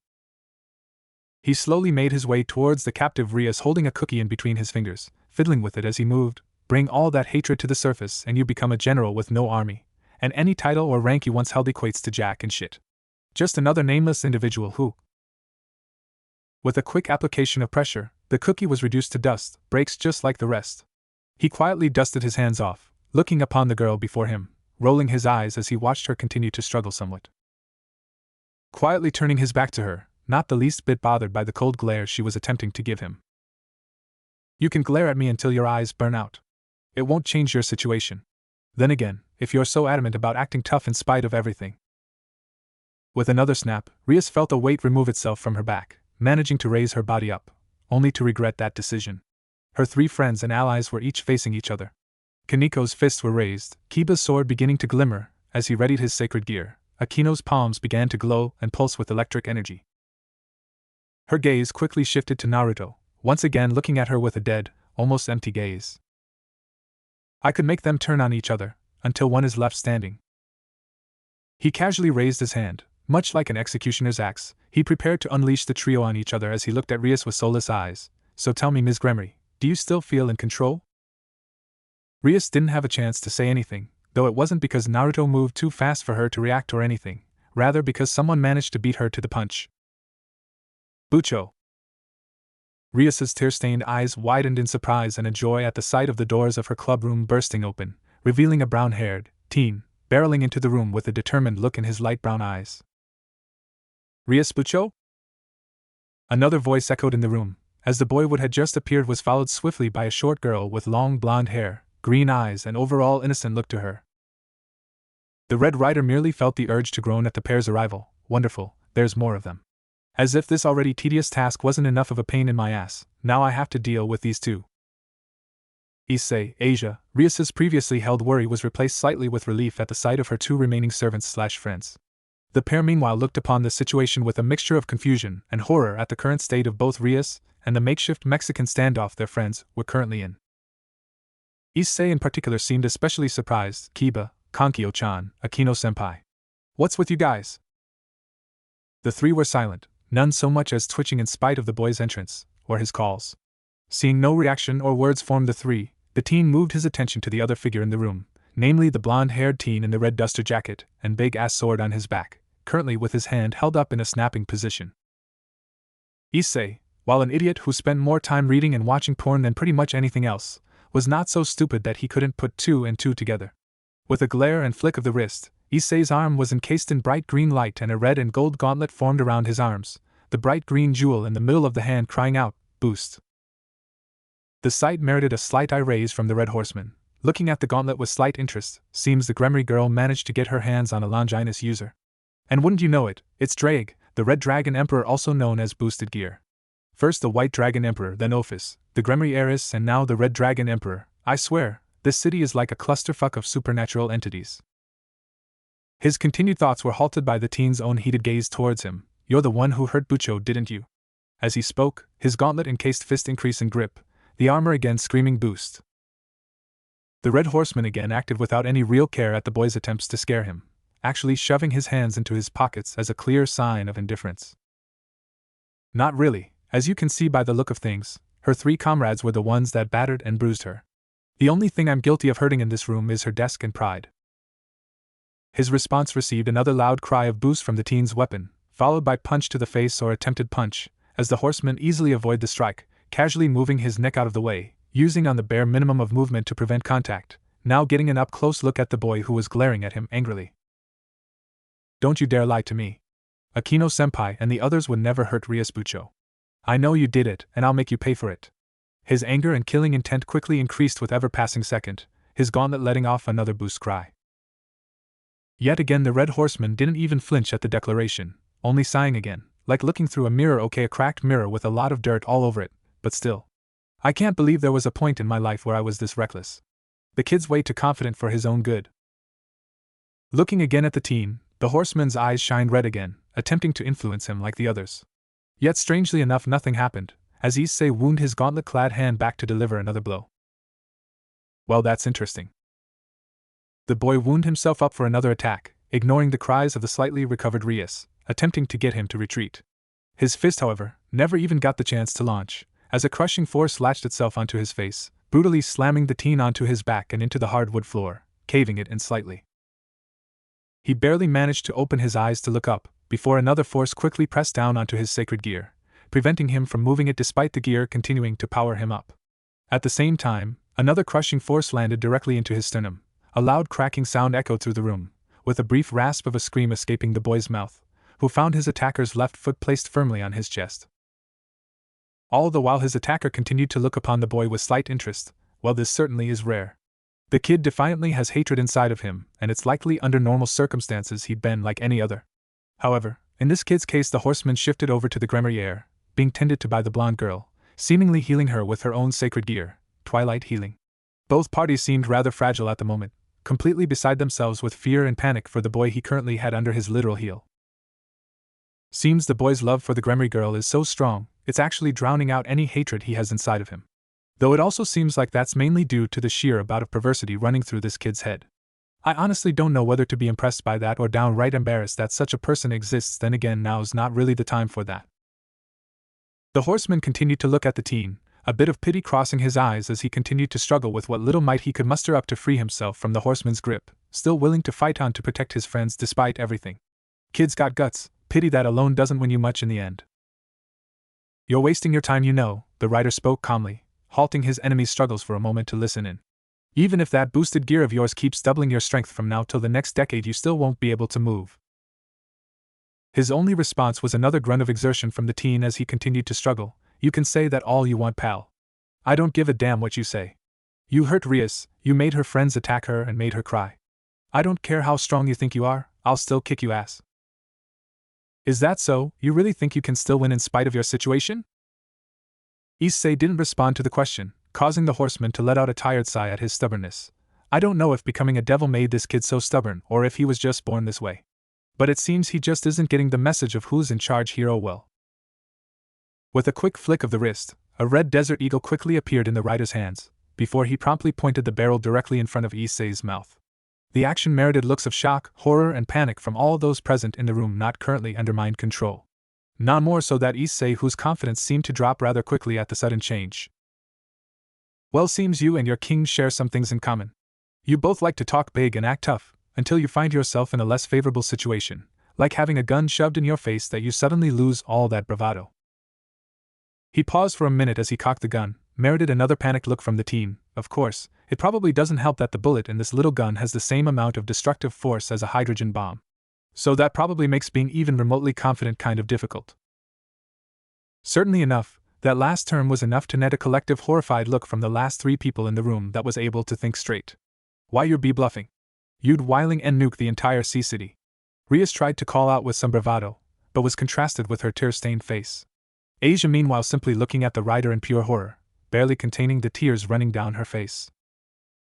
The rider said nothing, simply staring down the sight of his gun, Issei's own face holding unrivaled terror, seemingly now realizing just now that death was quite literally centimeters away from him. "Old man dragon. Can't you do something? Give me more power. What do you need for it? My arm, my leg? Fuck, I'll give you my whole body. Just give me something to work with and hurry." The red dragon said nothing at first, making Issei panic even more. "Come on already. If we don't do something, everyone and everything in the city will be destroyed. Take my body already and let me take this guy down." I cannot. Issei paused, his eyes going almost blank at the statement. You're joking, right? You're messing with me. Come on, you helped me take down Riser even though he was out of my league, so this guy shouldn't be any different, right? I'm afraid it's not that simple, boy. While it's true I've helped you overcome foes in the past, no sacrifice either of us makes would be enough to conquer the foes standing before you. Issei found his confidence dropping further and further. You can't be serious. You're supposed to be some super badass dragon, one that's supposed to be able to slay gods and devils alike. The dragon again paused before he spoke, actually letting out a tired sigh. There is something you need to learn, and learn fast, boy. In this world of supernatural creatures, any being, no matter how strong, will always answer to another whose powers far eclipse their own. And unfortunately, this is one of those times. Issei quickly felt the dragon's voice grow silent, his connection to the creature growing dim. So that's it. After everything that's happened, everything I've been through, I'm just gonna die again, along with everyone else? The pervert's eyes quietly shifted to Rias and Asia, looking upon him with tear-stained eyes, both barely able to contain themselves. The sight of this brought renewed strength to the teen's eyes, his gauntlet beginning to shine anew with bright green light. His attacker looking upon the sight with a small amount of interest. Yep, just like how I used to be, right down to the last desperate attack. If only he knew the truth. Issei meanwhile found himself flashing back to the first time he experienced this same sensation, his first raiding game. In that instance, one Riser Phoenix, high-ranking devil, heir to the Phoenix clan and all-around douchebag, had soundly trounced him. Despite Rias and her group coming far, and challenging his peerage, even going so far as to nearly win the match, in the end Issei was the last piece standing and reduced to a punching bag before Rias's eyes. She ultimately forfeited, unable to stand watching him suffer and further, and had it not been for Issei's stubborn interference, his king likely would have been lost to him forever. And even after everything I've been through, I'm still failing to protect Bucho. I vowed to make sure she never cried like that again, and I'd make anyone who caused her such pain to pay, no matter the sacrifice. So you know what, screw you, OLD man dragon. I don't care who this guy is, he hurt Bucho and he's gonna pay no matter who he is, and I'll do it, with or without your help. Issei tightened the grip of his gauntlet arm, which continued to double his power with each 10-second interval. Even if it's not enough to kill him, the blast should be able to at least push him back. Might end up doing some damage to Clubroom, but it'll be worth it. Managing to shift his wrist enough to where his palm was now directly facing Naruto, the light quickly shifted from green to red before his palm opened wide, the red light forming a small sphere of energy within it. Rias and Asia both took note of the attack coming, the red-haired princess looking to the blonde. Asia, get behind me quick. The stunned girl barely said anything, only nodding to herself as did as instructed, a red magical barrier quickly forming around them. All the while the horsemen in the room simply watched the events play out without much care, knowing fully how things would play out. I'm actually half tempted just to end things now and call it a day. Doesn't feel right to keep jerking them around like this. Maybe I'm falling back on some old habits and still get a kick out of screwing with people, who really knows. His attention shifted to Issei, whose attack was ready to fire. Take this, bastard, dragon shot.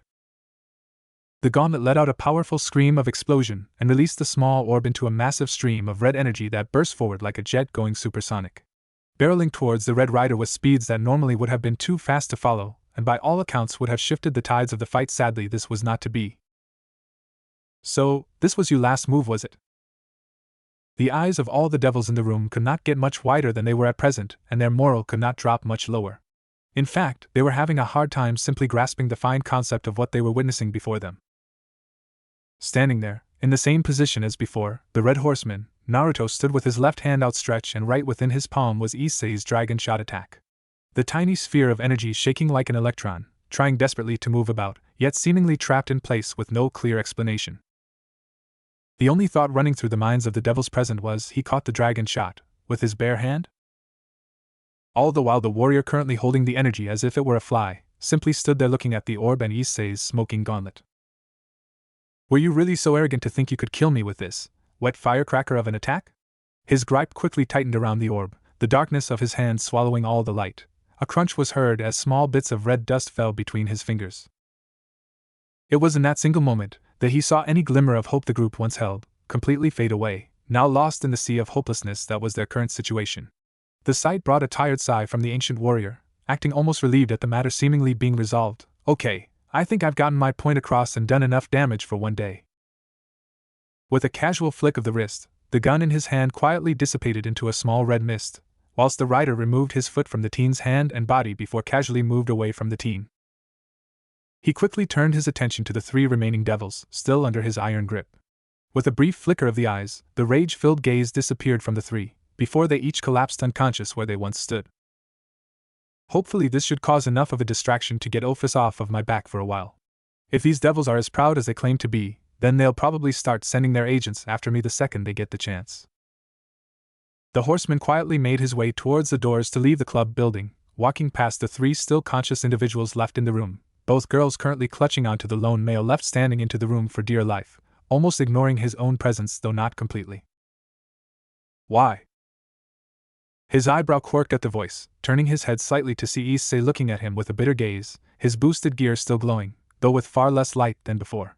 Ria similarly, looking at her attacker with a cold gaze, despite all that had happened. What the hell did we ever do to you? We've never even seen you before, so why attack us? What exactly were you hoping to accomplish? Naruto only shook his head, you devils, acting completely ignorant to everything around you, to the harm you cause. Maybe not you specifically, but your entire race. No, the 3 factions in general have done more than enough throughout the centuries to give me plenty of reasons to act. You just unfortunately were the ones I decided to focus on. As he spoke, his body slowly began to turn into the same red energy as before, gradually flowing out the door like wind, yet his face still remained long enough to issue his last few words.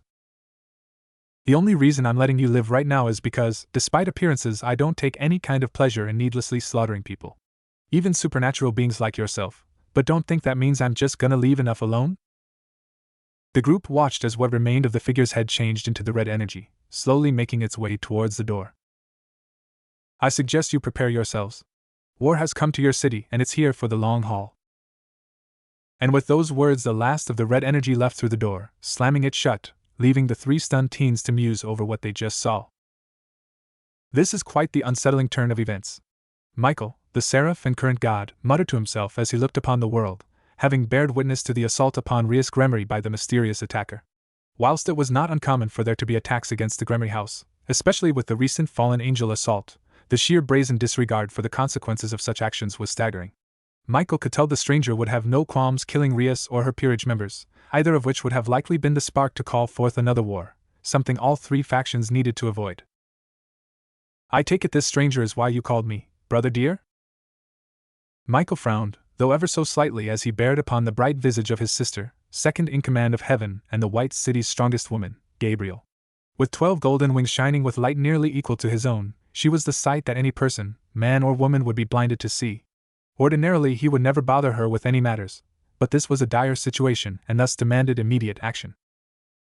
Gabriel herself peered upon earth, viewing the images that Michael had seen, quite a bold individual. Is he with the fallen angels perhaps, or another rival faction? It's currently unknown who this being is, though I have my doubts he's with the fallen angels or any one of the 3 factions. His clear act of violence towards the Gremory heir shows a complete lack of regard for our neutrality, thus I can only assume he is independent or acting as an agent for another faction. Though, regardless, we cannot simply ignore his actions. Had he taken his attack against Miss Gremory any further and killed one of her servants, it's likely the Gremory family and potentially all of the underworld would see the action as a declaration of war, and with no party to positively connect the assassin to, suspicion and paranoia would ultimately result in bloodshed, which we cannot afford in these times. The strongest female angel nodded as she extended her 12 wings, whilst flexing her fingers. I'm guessing you want me to confront this individual and tell him to stop. If it can be resolved peacefully, that would be the best option. Though I doubt it is likely to be that simple. If necessary, use extreme force to halt him, or even kill him if the need arises. You're really that concerned about this? I would never ask you or any individual to do so otherwise. Still, I advise you to use caution. This entity is strong and has a very unusual energy I can't pinpoint, best to be on your guard. Gabriel let loose a childish smirk. Come on, Michael, I think I can handle one random thug. Shouldn't be any trouble at all. Scene change, nighttime. The Red Horseman silently mused to himself, seated upon the rooftop of the Academy building, having retaken his hawk form after his encounter with the Gremory group. While he'd effectively completed at least part of his mission, a little voice in his head told him to remain, if only for a little longer, to observe the results of what had transpired. Truth be told, it was much easier than originally perceived, having taken full advantage of his hawk-like vision, able to spy on the Gremory group again, but from a considerable distance, while masking his aura to avoid further detection. Being spotted prior was a light blunder on his part, but given he had nothing to fear from the small group, he'd let his guard down somewhat, a mistake he'd be sure to avoid in the future. During his second recon mission, he managed to gather a bit more useful information about the Gremory group, specifically the late arrivals. The boy, who he'd thoroughly trounced, was Issei Hayato, a 17-year-old pervert who'd recently become a devil thanks to some fallen angels and his poor luck at being selected to be the wielder of the Red Dragon Emperor. In terms of strength, while he had the potential to be stronger than the entire group combined, his lack of any natural talent, strength, wisdom, pretty much anything of value, and his insane level of perversity, made him little more than a slight annoyance. Granted, he was also aware of the boy's battle with Riser Phoenix, a rather powerful devil from an esteemed family, in order to prevent Rias from an arranged marriage. Regardless, his threat level was still considerably low, and not much to brag about. The other girl, however, was quite a different story.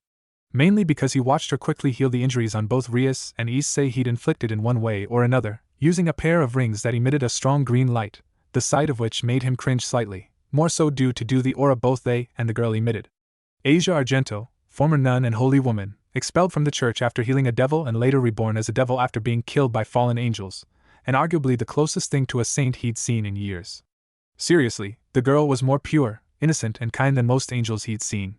It was actually a bit disgusting just how nice she was, which made him rather glad he didn't have to attack her. He honestly didn't know if he'd have the stomach for it. Still, that sacred gear she had is unusual and interesting as well. A gear that can heal any injury, even from someone evil or good, regardless of species, at least most species anyway. Best keep my eyes open when I'm around her, she might be a problem if I'm not careful. His eyes quietly looked around at the empty schoolyard, the entire occult research club having left the school some time ago to lick their wounds and prepare themselves for their next run-in with him.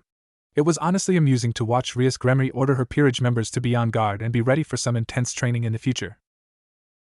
If only she knew the truth. Girl hasn't a clue how big the world really is or how small she is. Actually debating whether I should just tell her who I am just to see her reaction. Nah, it's more interesting when they figure it out themselves, though I do wonder how long that'll take.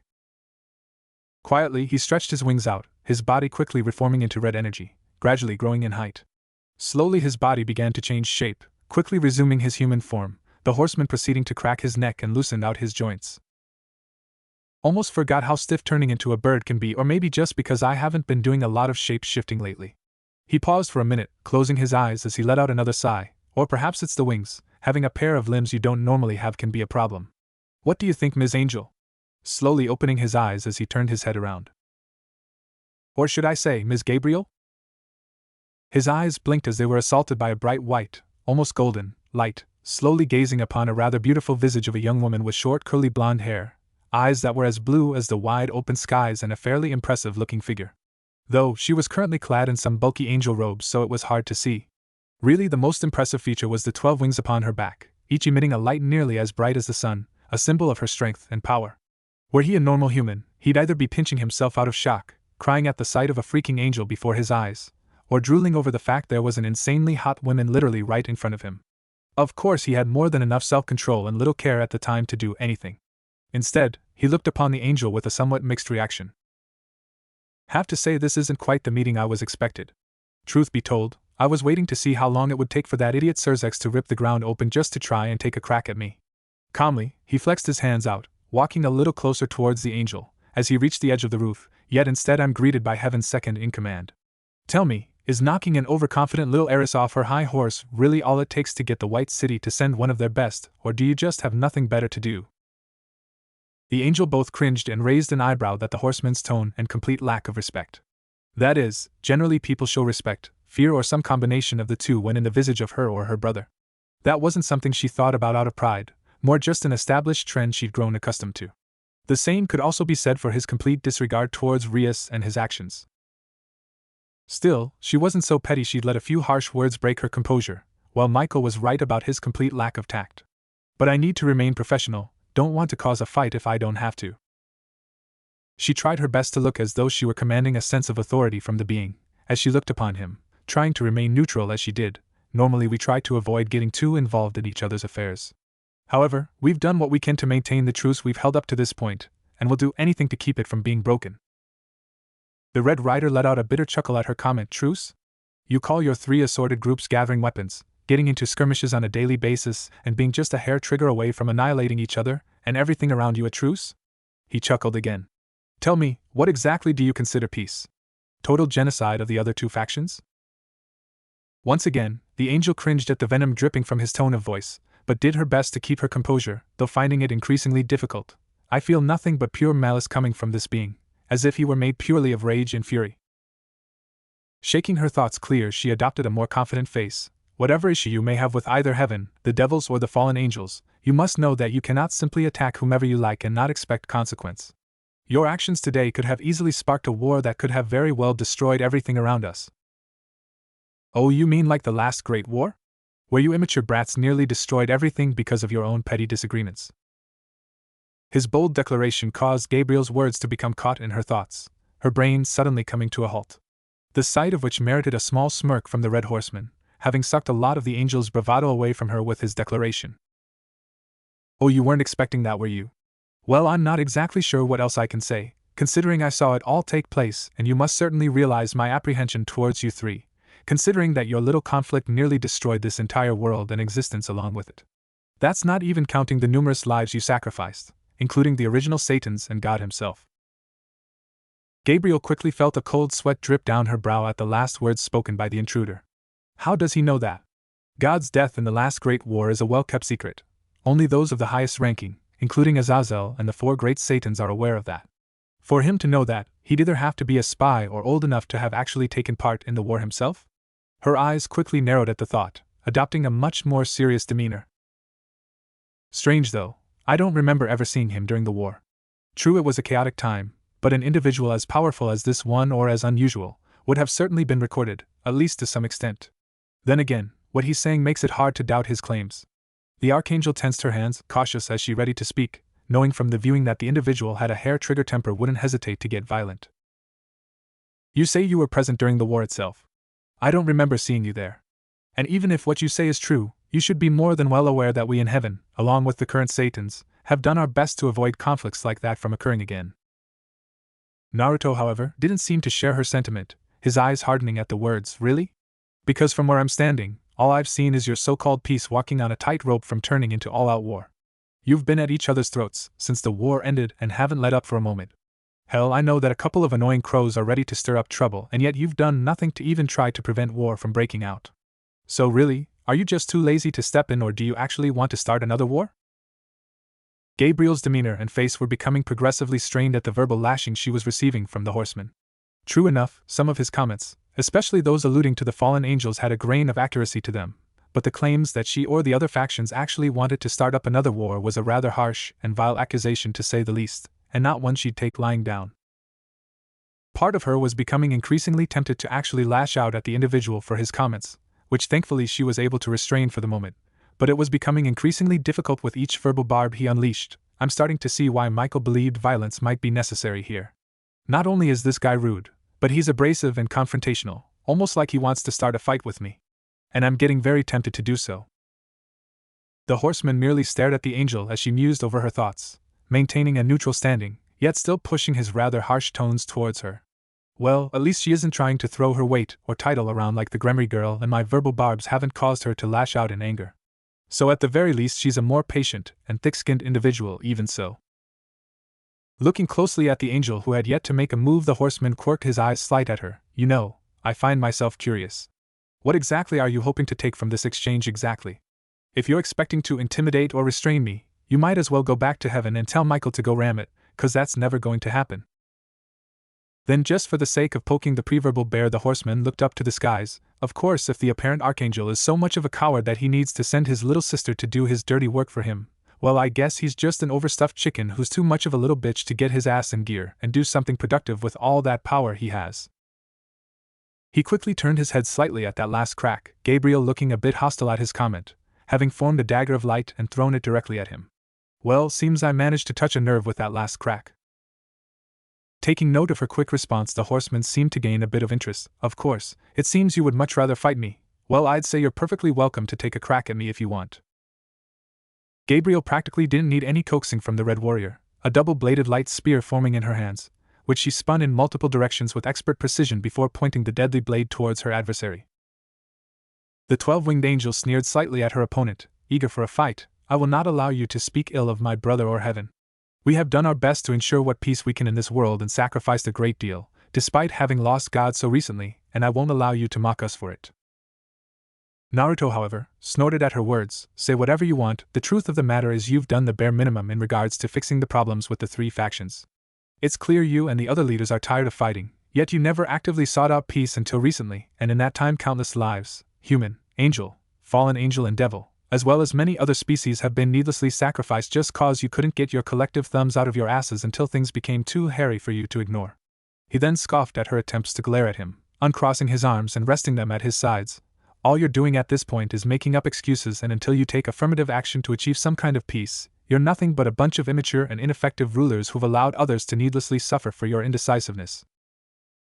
He watched as Gabriel's hold on her spear tightened with each verbal barb. And while we're talking about ineffectiveness, tell me, was all that spear spinning and flare necessary, or do you really feel the need to try and impress me with your little routine? His critique caught the angel significantly off guard, actually unable to respond to the somewhat surprising statement and tone of the opponent, who seemed to be speaking to her as if he were an instructor talking with a student in a manner that says you suck and here's the reasons why. As the horseman looked upon the angel, his hands would move ever so slightly, somewhat pointing towards the angel's stance and position. Did it ever occur to you that in the few seconds you spend spinning your weapon around like a band major, you could have used the element of surprise to attack me from one angle or another? Adopting a more instructor-like stance, his left hand cupping his chin while his free hand waved slightly. In fact, if I were to precisely calculate it, you had about 20, 30, maybe 50 opportunities to attack me in the 3 to 4 second time frame in which you decided to show off. His tone became more critical as he spoke, yet instead of attempting to exploit these options that any novice soldier new to the battlefield would have taken advantage of, you decided to simply sit there and wait, just like how you angels and the other factions have handled everything else up to this point. If Naruto could have heard it, Gabriel's fuse had effectively been lit by that last crack and she prepared to attack, or rather that's what she wanted to do, only to find herself unable to move an inch, her eyes widening considerably as she struggled in vain to move. And lo and behold, your failure to take decisive action has led to your effect downfall. The horseman slowly rose into the air, floating without wings or anything else, whilst looking at Gabriel like a captured butterfly, her light spear quickly dissipating due to it having been rendered useless. The angel herself looking both puzzled and a bit furious. What exactly did you do to me? The horseman merely scoffed as he brought his right hand close to his face, Gabriel quickly finding her arms moving in response against her will, her eyes quickly figuring out what had happened while Naruto merely looked on. I took quick and decisive action. As he spoke, a massive array of crimson wires, all attached to his fingers, quickly became visible to the angel, all arranged in a massive spider web, with her being the proverbial fly caught in his web. The wires themselves were wrapped tightly around her body, her waist, the joints of her upper and lower limbs, around her neck and around her torso.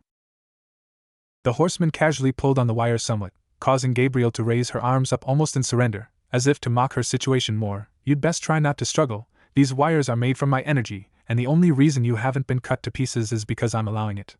A single thought would be all it would take to tear you apart. His comment merited a look of worry in the angel's eyes, but he ignored that, quickly becoming more interested in the storm clouds forming above them, with lightning beginning to strike. Looks like Big Brother just entered protective mode. The horseman, however, still wasn't worried, knowing the lightning was only for show. Michael was too law-abiding to leave his position in heaven unless drastic action was taken. Still, he turned to the captured angel, who was maintaining a calm exterior, but he could see she was at least a little afraid, likely not accustomed to being caught so easily. Though you shouldn't be too afraid. Despite how I'm acting, I'm not interested in starting a fight with heaven or your brother. Really, this is more of making a point, namely that I'm not someone your usual intimidation tactics will work on, nor will attempting to strong-arm me. The captured angel looked perplexed at his comment, though didn't feel the need to press the issue, since at the moment any decision she would make would have negative consequences, namely for everybody but her opponent. Instead, she opted to simply ask the question on hers and everyone else's minds. If that's the case, what exactly do you want here? You show up out of nowhere and attack a fairly valued member of one of the three factions. Didn't you expect some form of retaliation?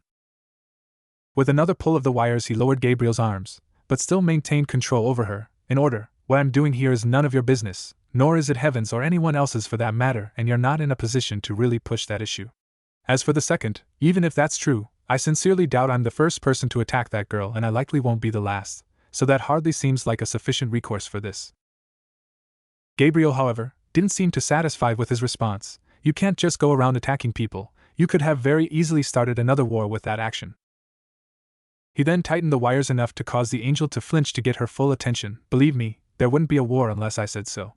His eyes glowing for added effect, again looking to the sky, which had become more fearsome with tightening the cords around the angel. With a bored sigh, better wrap this up, it'd be a pain in the ass for me and the people of this city if Michael decided to try and pick a fight. Tugging again on the wires somewhat, he gave the angel another harsh glare. Just keep this in mind, and that goes for your brother with his eye in the sky. Odds are you'll be seeing me in the future, and unless you want to know what a real war looks like, I suggest you stay out of my way. The lack on the wires gave way and quickly they disappeared, releasing the sealed angel who spread her wings wide, breathing with a calmer demeanor. Looking back to where her enemy remained, all she saw were brief wisps of red smoke, his presence otherwise having vanished from sight. A small part of her was tempted to pursue, but her encounter, and the obvious worry her brother had been showing, tempted her to do otherwise. Best to report back to Michael before something else happens. Hopefully we'll be able to keep an eye on this guy and be better prepared in the future. Opening her wings wide, a blinding light forming around her, the angel quickly vanished from sight, the violent storm quickly dissipating as well. Unaware of the horsemen, hiding in the shadows. Well, this has certainly been an eventful day. Meant the Gremriarinus, ruthless pummeled the Red Dragon Emperor, pissed of Gabriel, and got into a game of chicken with heaven itself. He quietly sighed again as he ran his hand through his hair, his armor and battle gear quickly fading away in order to adopt a more casual look, whilst his aura had effectively vanished, keeping Heaven's eye off him for the time being. Let's just hope tomorrow's a little less of a pain in the ass. Scene change, next day in the city. Well, here's a reunion I was hoping to avoid, at least for another few centuries. My luck really sucks this week. Those were the words echoing in the mind of Naruto, aka War, the Red Horseman, who after his encounter with the Gremry girl and Gabriel, opted to adopt a slightly more casual appearance. He still had the same physical appearance of a teen around 17 or 18 with spiky blonde hair, blue eyes, whisker marks and the like. However, his traditional red duster jacket and chain mail armor had been replaced with a simple red jacket with the imprint resembling the marking on his seal emblazoned on the back, with a black t-shirt inside. A pair of army green pants and simple black shoes along with a black fingerless glove covering his right hand, while his left was exposed, a plain looking gold ring on his left ring finger and a black belt with the same symbol on his jacket for a belt buckle. Having decided to wait to see the results of his past antics, the horseman decided to take a stroll through the city, getting a chance to admire and enjoy the peaceful sounds and sights of a relatively calm area for a change, as opposed to the endless parade of violent images of war-torn countries and cities he was consistently stuck viewing as part of his position. It had actually been rather soothing for the otherwise brutal horseman, seemingly forgetting for a moment how bitter things were until he caught sight of something that caused any sense of serenity to die almost immediately. The sight in question was a car, specifically a large black Cadillac Escalade, with a rather interesting front license plate reading the word Hungry, and was currently parked outside a local fast food chain restaurant. Normally people would simply see the car as a gas-guzzling vehicle that only rich or people in a midlife crisis drove for one reason or another, but other than mild contempt would give it no mind. For the horseman, however, he knew there was far more to this particular vehicle than met the eye, and unfortunately it meant an encounter he'd hoped to avoid. Casually strolling up to the car, he gave it a quick glance, casually sliding one of his fingers across the passenger side door, noticing a small wisp of black energy forming around it. Sorrow, he sighed. Well, that just confirms what I was afraid of. If you're here, then that means famine's not far behind, is he? He looked again upon the car, watching as another wisp of black energy flew from the car door before being absorbed into his finger, as the car communicated with him. Nodding his head, the horseman quickly turned to the restaurant, and only needed a passing glance to figure things out. Before making his way over, he offered the vehicle one last glance. I know we've got to adapt a little to modern times, but turning your horse into a car, I'm pretty sure being stuck in that form makes even a horse literally named Sorrow miserable. Well, that and famine being as selfish as sure doesn't help. Quickly walking through the doors, War stopped for a brief moment as a familiar sensation entered his being. A vague sense of desire crept into him for the briefest of instances. A desire for food, for drink, for battle, for blood, and many more, all coming up to the surface. Thankfully the effect disappeared fairly quickly, too weak to even affect him, but it fully confirmed what he knew to be true. Though if he needed any more proof, he merely had to look around at the patrons. Every single one of them, strangely enough, seemed to be on an eating binge, all having 2, maybe 3 super-sized orders of food, more than any sane human being would normally ask for.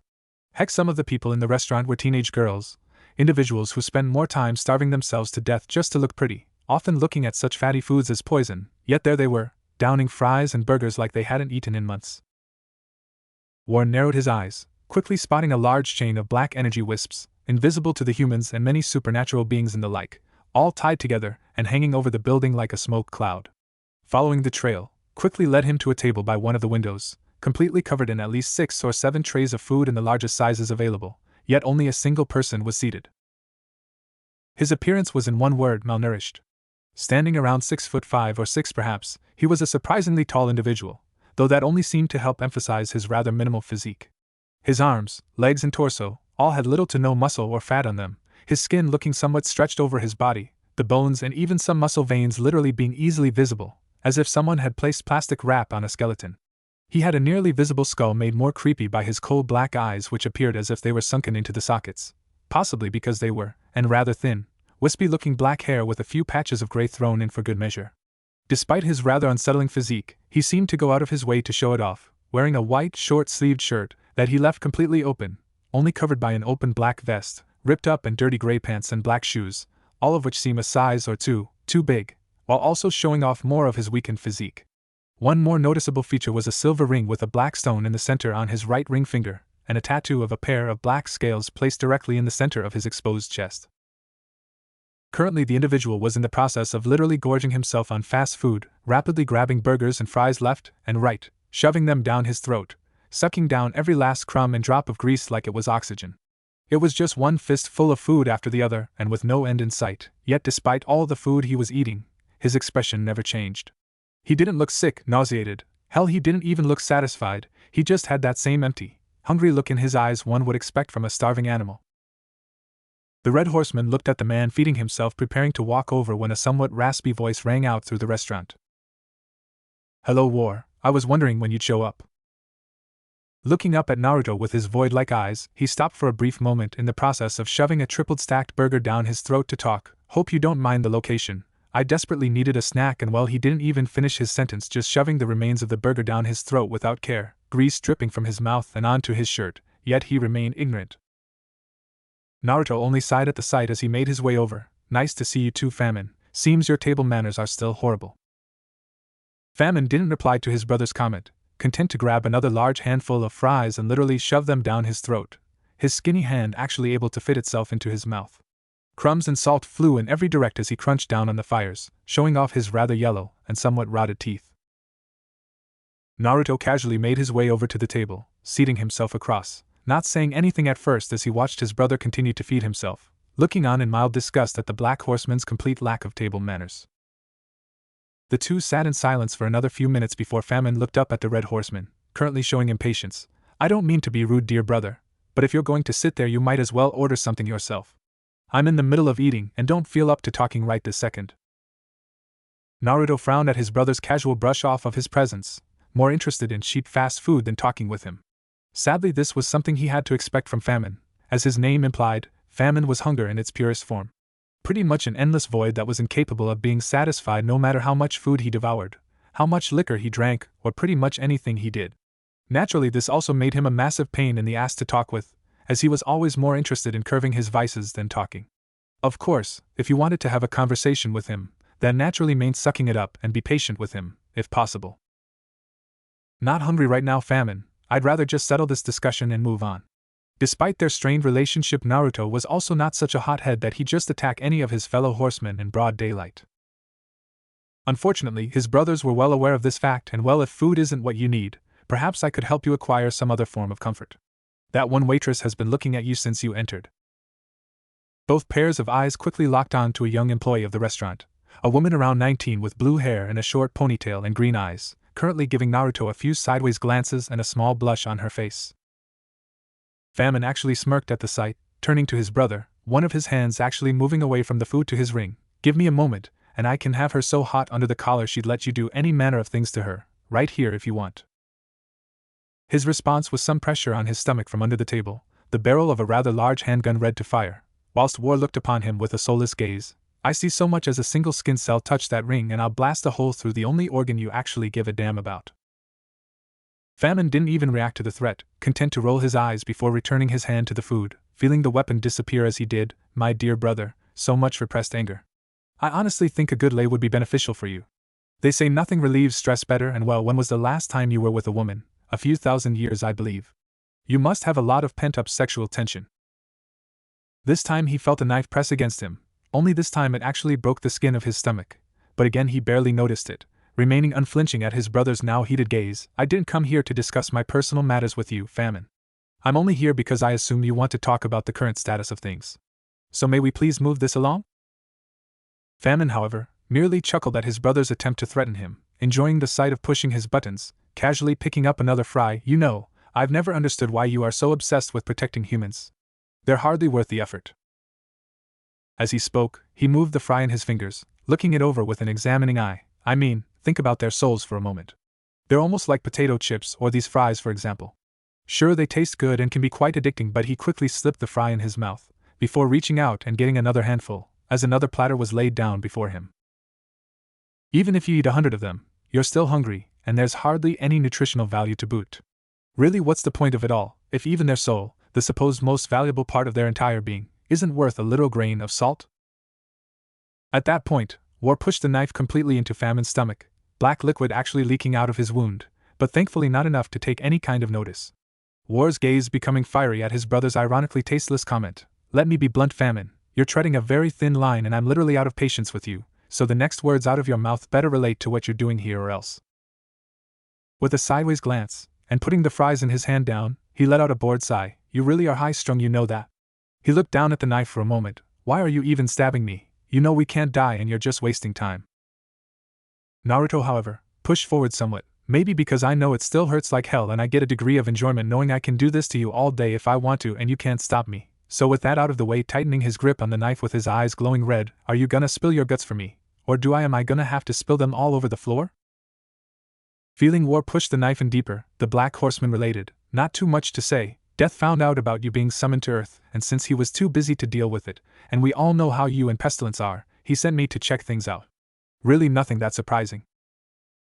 Picking up another burger, he chose to actually take bites instead of swallowing it whole for a change. Of course, us appearing on Earth isn't too strange, as long as there's enough of our respective element we can appear anywhere. Like me for instance, normally I need to be in a country where a drought's taking place or be outside of some lonely strip club in order to stay solid, and yet lo and behold, this one city quickly becomes flooded with desires for power, bloodshed, revenge and a near-endless supply of lust for the flesh. I've actually been able to enjoy myself for a change. Quickly returning to his food and taking a bite out of a burger, he shifted his train of thought towards his brother, and therein lies the main question. Unlike me, you haven't had the means to become solid on Earth since back in the 70s. Yet lo and behold, here you are, solid, full power and all without any scorched earth or blood-stained buildings. Which leads me to believe there's something interesting going on right now, isn't there? Naruto didn't say anything, eyes darting around the room for a moment, letting out a frustrated growl. Ophis managed to get her hands on my seal and broke it. That's why I'm here. The starving horseman actually found himself silent at the revelation, dropping the fries in his hand in shock. Though his shock didn't remain, opting to shift to a nearby milkshake, which he took a quick sip of before proceeding with his comments. So basically, the Dragon Queen made you her bitch. He then proceeded to take another sip as another thought entered his mind. Pestilence is going to have an absolute field day when he finds out. I wouldn't be surprised if he holds this over your head until the end of days happens. The sound of a gun cocking caught his attention, feeling the knife vanish from his body and shifting back into its gun form, with War obviously a little peeved at the bitch comment. You really think I'd take orders from that pint-sized lizard if I didn't have a choice? She has the other seals and threatened to break them if I didn't comply and...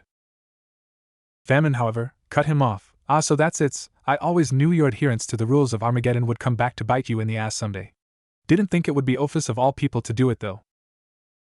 At this point Naruto closed his fist and slammed it on the table, shaking the food up, his aura flaring up, actually causing some of the patrons to become more violent than hungry, actually starting to argue with each other over the food. I don't think I need to remind you that the rules are ironclad and we all have to follow them. Creation made that very clear eons ago, and I don't have to tell you what death will do if we did kickstart things early. His mention of the Pale Horseman actually caused Famine to freeze briefly, a bit of sweat actually accumulating on his forehead as he thought back to the Elder Horseman. You're not wrong. Death's always been inflexible when it came to the rules, and I'm not dumb enough to get on his bad side. Besides, wouldn't be worth the effort anyway. At this point, despite there still being plenty of food left, Famine's hand stopped reaching, his face still dirty from the food he'd eaten. Well, guess I've managed to do my duty for now. Old Death's gonna want this input quickly, and the sooner I tell him, the sooner I can hit up another food joint and maybe a nice liquor store while I'm at it. Quickly getting to his feet, the wound from the knife having already healed, he looked at his still sitting brother with his black hole-like eyes peering into him. Quite the situation you've gotten yourself into, War. I'd offer you a hand, but frankly it's none of my business, and even if the apocalypse does start early cause of this, it'd either be your ass or Ophis in the fire. Plus everyone will be fucked anyway, so it's a win for me regardless. He offered that last bit with disgusting smile and show of his rotten teeth, clearly mocking his brother's position. War was almost tempted to fire off a round directly into his brother's throat, only for him to have already vanished from the spot, a few faint wisps of black smoke remaining. The patrons meanwhile were quickly snapping out of their induced stupor, some looking full, others sick, and some looking outright horrified at what they had been shoving down their throats. Though thankfully, nothing a little antacid couldn't fix. The blonde horseman let out a sigh and slid down somewhat in his seat, trying to relax a little and lower his bubbling anger. I don't know whether I should be pissed off that Famine essentially mocked me in front of everyone, or grateful it was him I ran into instead of Pestilence. He actually reached over and picked up a fry, munching on the salty stick as he mused to himself. I suppose it's better it was Famine. Least he only acts like an ass when it benefits him, as opposed to Pestilence, who would have just poisoned everyone here for shits and giggles, along with getting under my skin. Eating a few more fries, the horseman adopted a more serious gaze, contemplating what had happened. Odds are I'll probably have to speak with Death pretty soon. For what good it'll do though. Since Ophis hasn't technically done much, I doubt he'll step in and put an end to this. So I'll probably have to play this by ear for now. He quietly dusted the salt and crumbs off his hands as he prepared to leave. Of course, I'll have to wait a little bit and see how heaven and hell respond to my little excursion with the Gremmy girl. Knowing them, it won't take too long for shit to hit the fan, and if not from them, then from someone else. As if one cue, the sound of something hitting glass got the horseman's attention as he quickly turned to the window and looked on with a mild sense of surprise at the sight. Namely, two young-looking girls with their faces pressed against the window, looking upon the remaining food with a similarly ravenous look to Famine's. Their faces were mostly concealed by white cloaks with gold outlines, but he could make out that one girl had long orange hair and twin ponytails with purple eyes, while the other had short blue hair with a few green strands in the front with yellow eyes.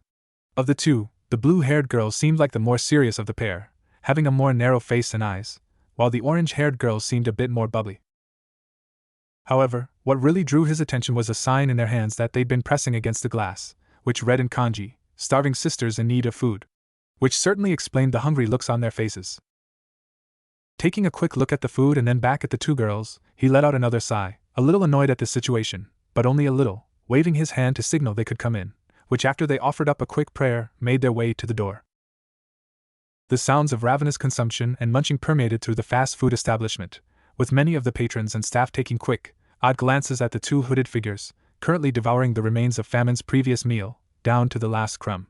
He swore some of them were even cheering them on. The Red Horseman similarly just sat there, watching the massive pile of food shrink with each passing nanosecond, his eyes watching with shock as he casually sipped on a large soda he currently had in his hand, with one thought going through his mind: all those times people would stare at me when I ate ramen, suddenly I'm starting to get where they were coming from. He continued to watch over the two, gulp down entire portions, enough to feed the whole three factions, while quietly scanning them over and taking note of the peculiar sign they had been carrying. Have to say, it's not very often you see a pair of nuns begging for food on the side of the road. I mean, I know you guys take a bunch of different vows regarding certain rules and conducts, but I'm pretty sure being fed adequately is something you'd be entitled to," he commented. The girls quickly ceased mowing down all the food in sight before quickly lowering their heads to him. "Thank you for sharing your food with us. I feared we'd surely starved were it not for your kindness," the chestnut-colored twin-tailed girl acclaimed. The blue-haired one actually looked up at the horseman with what familiarly looked like stars in her eyes, thankfully not much to the point resembling a fangirl. "Truly, we must be blessed by God's grace that He would deliver a savior upon us, thanks be to God," she loudly exclaimed in reverence, earning odd looks from onlookers. Naruto felt a strong urge to chuckle at the irony of the comment but managed to hold his tongue. A God-given savior, the only way that statement could be any less accurate is if I was freaking Surzex or Azazel. Don't worry about the food, my brother was in here not too long ago and decided to leave me without finishing everything he ordered. Didn't think it would be wise to let the food go to waste." The twin-tailed girl, however, merely shook her head as her eyes continued to glimmer like her companion. She abruptly stood up, surprising the other diners. So much generosity and modesty, however, no matter what you say, Such act of kindness cannot be overlooked. Then she started to pray, Lord, I ask you show the same kindness to this man as he has to us, a meek. Zenobia, what was that for? She yelped as the blue-haired girl quickly pulled on her twin tail. You're causing a scene, Irina. What part of being discreet is so difficult for you to understand? The blue-haired chided while taking a bite off a hamburger, completely disregarding the fact that she isn't so discreet either. Is this how the exorcists are nowadays? Naruto thought as he surveyed his surroundings and took note of how a mother was steering away the gaze of her child who was pointing at the girls. They probably thought they were some cosplayers or weirdos. He's not really sure which is better. Turning her head, the apparently more mature of the two bowed her head again to Naruto, who continued to look a tad bit uncomfortable at the attention. Please forgive my friend, she's very passionate about her beliefs and, she took a bite off her fourth burger, isn't very adept at restraining herself in public. Not like you are shining example of etiquette either, he inwardly thought, idly noting the way her cheeks were puffed out and her mouth was filled to brim with food that he wondered how she can even chew. Gulp. Never mind, she just gulps it down without chewing. It would have been impressive if it wasn't a bit disturbing. Outwardly, however, Naruto simply waved them off. It's perfectly fine. Being praised by a couple of holy women certainly isn't the worst thing in the world, and there's nothing wrong with being passionate about something you are truly committed to.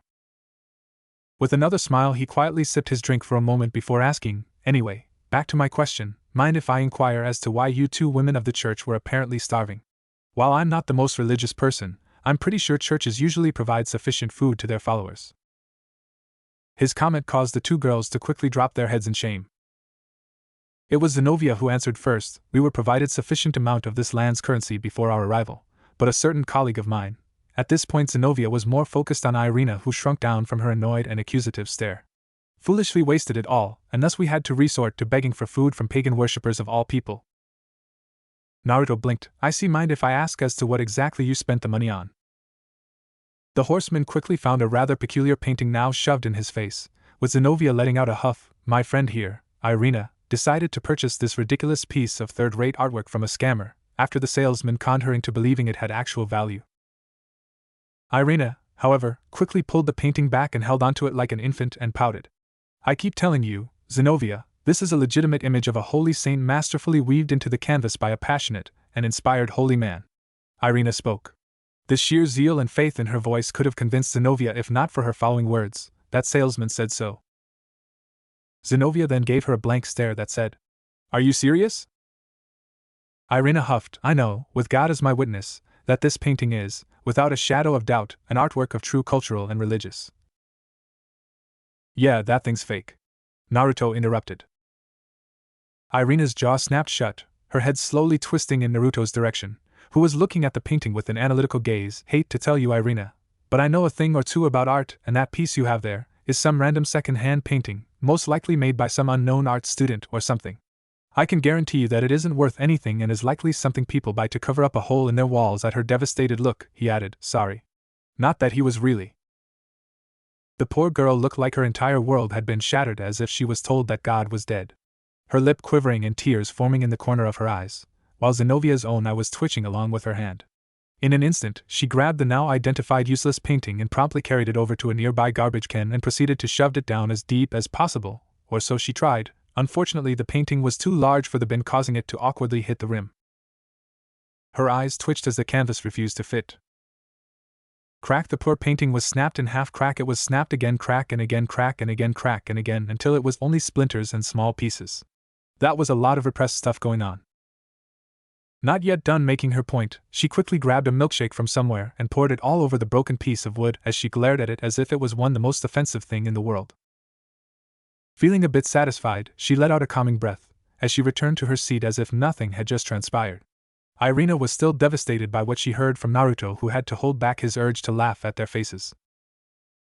Zenobia closed her eyes and quietly pinched the bridge of her nose in an attempt to calm herself down, while Irina was now attempting to drown her sorrow in another milkshake. Mirth still prevalent over his features, Naruto said. Okay, now that we've gotten through that cough, little matter what you're doing here. I'm not exactly local to this area, but seeing a couple of foreign nuns here in the Far East is fairly unusual, especially given the fact that the only church I know of in this city is abandoned. Having enough entertainment, Naruto decided to switch to a more serious topic, and it seemed to reinvigorate the pair somewhat, though Zenobia seemed somewhat hesitant to speak. Irina, on the other hand, was almost happy to respond to their benefactor. We've actually been tasked with a very important mission from the church. Specifically, we need to find. She quickly shut herself up when Zenobia glared at her in a manner that basically translated to TMI, with Zenobia turning her gaze to Naruto. Again, you must forgive my friend and myself as well. While we appreciate your kind gesture in rendering aid in our time of need, you must understand this is an important and private matter and something not meant to be shared openly to outsiders who don't share our views. Naruto frowned lightly at the remark. True enough, he didn't follow the church's rather misguided beliefs, but that had more to do with the fact he actually knew more than them about the truth of the war, and God himself along with the various other deities, and he himself was actually mentioned in the Bible as one of the harbingers of Armageddon. So following the religion would seem pretty odd and even heretical, to say the least. Of course, that didn't mean he couldn't still have an opinion on the current matter. I think I get the idea. Basically, your church, or perhaps God itself, essentially sent a pair of teenage girls to a far and foreign country they are very unfamiliar with, on some kind of secret mission with apparently a limited number of resources. Sounds a tad bit moronic, don't you think? He harshly asked. Zenovia's eyes quickly narrowed at the remark, while Irina still showed herself to be the more vocal. Please, sir, do not talk about the church in such manner. We knew there would be some risks involved when we came here and we accepted, insisted even. Also, I actually grew up in this area, so it's not like we are completely unfamiliar, she reasoned. For a seemingly naive and klutzy girl, she seemed to be the more conversationally versed one, but that still doesn't change the fact that the church condones sending a pair of underage girls to another country to do something that, frankly, the church should have handled themselves. It seems to me that they are having you do their dirty work and did so apparently, in accordance to God's will. Doesn't exactly give a lot of confidence to him, does it? Irina prepared to fire back with another retort, but Zenobia, who was looking at Naruto with a pretty icy glare, beat her to the punch. You aren't a normal civilian. I am not certain of who you are or whatever heretics you serve, but whatever mission the church gives us is a mission from God himself, and we have sworn to follow his word with no hesitation, no matter the risk or sacrifice. That is our decision, and we follow it willingly until our dying day. By now, it was clear to them that he wasn't a normal civilian but someone who knew about the supernatural. Naruto only smirked, though rather than amusement it was more along the lines of a mixture between mockery and cold disposition. You know, it's funny, I remember the last time fools blindly followed God's supposed words. A little thing happened called the Crusades, and we all know how that little mission from God went now, don't we? Years of war and treachery. Zenovia's glare quickly became frigid and Irina actually looked upset and disapproving at him, but Naruto easily stared the two down without so much as flinching, though without the sense of mockery. Don't misunderstand, I'm not saying that having strong faith in your religion is a bad thing. Every person has the right to adhere to what beliefs they willingly choose. However, when people blindly allow that faith to guide their every decision, it will lead to zealotry and naivety, turning those religious institutes into little more than a glorified cult that opts to slaughter or enslave anyone who doesn't follow their beliefs. After all, how many times has religion been the cause of a war, genocide, or some other form of strife and suffering? A loud bang resounded through the building, with many patrons looking in fear at the now seething Zenobia, whose fist had left a small but noticeable dent in the table, while the other's hand was clamped tightly around the wrapped package she had with her, which Naruto could easily see that it was radiating intense energy. Her eyes looking upon him with a look of pure murder. You have shown us kindness in a moment of our desperation, and for that my partner and I are grateful. However, I will not stand by and allow you to heedlessly insult our beliefs or to slander the good name of God. Arrogance such as yours must be dealt with accordingly. Naruto, however, only frowned and took a quick look at Irina, who had a similar angry look on her own face. So you want to strike me down simply because of the fact I spoke a few harsh yet truthful words about your beliefs. Yet another evidence of basically using your religion as justification for doing whatever you want. Hardly what I believe God intended for his followers to do. He quietly got up from his seat, taking note of both girls tensing up at his sudden movement. However, if you believe your cause is just and the words I spoke is enough of a crime to warrant violence, then let us do this somewhere where we won't hurt anyone or cause needless destruction. There is a forest nearby where people scarcely visit. Is that venue fine with you? It wasn't a question or request as much as it was a statement, as Naruto was already leaving the establishment. Without another word spoke, the two girls shared a glance and followed Naruto out the restaurant, either aware of just what they'd allowed themselves to be dragged into. Scene change. Well, this is certainly turning into an interesting day. First I have an awkward encounter with famine, and now I'm in a sparring match with a pair of exorcists, though thankfully at least these girls seem more pleasant than more boring company I've had to keep recently. Naruto's eyes peered at the two girls standing roughly 50 feet away from him, both having discarded their cloaks, revealing themselves to be clad in skin-tight, black leather battle uniforms. Certainly appealing to the eyes, but the horsemen focused more on the weapons they each carried. Zenobia held a massive blade which resembled a claymore, no, more like a Zweihander, with an oddly shaped three-pronged blade and a guard akin to an axe. The blade itself also seemed to be releasing massive amounts of energy, almost roaring as it pulsed with raw power. Meanwhile, Irena, who at first didn't seem to have anything resembling a blade on hand, quickly pulled some kind of chain necklace off of her person, which in a flash of light shape-shifted into a Japanese katana. Unlike Zenobia's sword, the energy from her blade wasn't nearly as concentrated or powerful, but more flexible and fluid, without a distinct shape or a feeling of firmness. Excalibur Destruction and Excalibur Mimic, 2 of the 7 fragments, forged from the legendary sword of King Arthur. Naruto looked over both blades with a keen eye. You must be quite exceptional swordsman if the church is willing to entrust you with 2 of their deadliest weapons. Zenobia barely acknowledged the compliment, maintaining her emotionless front as she readied her sword. I'm surprised you even know of these swords to begin with.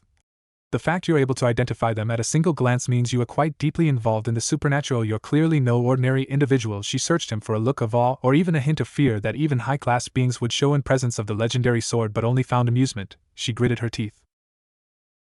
Naruto merely chuckled at her attempt to intimidate him, reminding him of the little Gremry girl. Let's just say I've got an expertise regarding weaponry. I also made it a point to study up on legendary weapons. Those things pique my interest. Then there is also the fact that it pays to stay informed. After all, one wouldn't know what the future holds. Irena didn't seem nearly as impressed. So he recognizes our swords, it doesn't matter, Zenobia. He spoke ill of God in our presence, all while knowing our identities, and for that he needs to pay. Zenobia only nodded as the two prepared themselves for battle. Naruto only looked mildly interested, knowing that whatever they could throw at him wouldn't be enough. The pair looked a bit unnerved by the sheer lack or wariness or fear in their enemy. Now come on, I never actually said anything wrong about God himself or the church. All I said was that the thinking behind your missions was a little backwards. I'm pretty sure just about anyone would back me up on that if they thought about it for more than 2 seconds. Zenobia tightened her grip on her sword. As we had said earlier, we accepted the risks and are fully prepared to give our lives up in the name of God. If sacrifice and danger is the path we must follow, then we will walk it with wholeheartedly. Irena nodded with stride. Praise be to God. Amen. They both chanted. That actually caused Naruto to frown. He raised his hands and then with a blur, he retrieved a pair of branches from a nearby tree. You say you're willing to throw your lives away for the sake of God and the church. Your faith is commendably strong. That much is certain, and having faith is hardly what I would call a mistake. He gripped the 2 sticks, testing its reach and snapping of little stubs, making it less oddly shaped. However, to let that faith blind you to the path you are willing to tread so carelessly to throw your life away was frankly idiotic.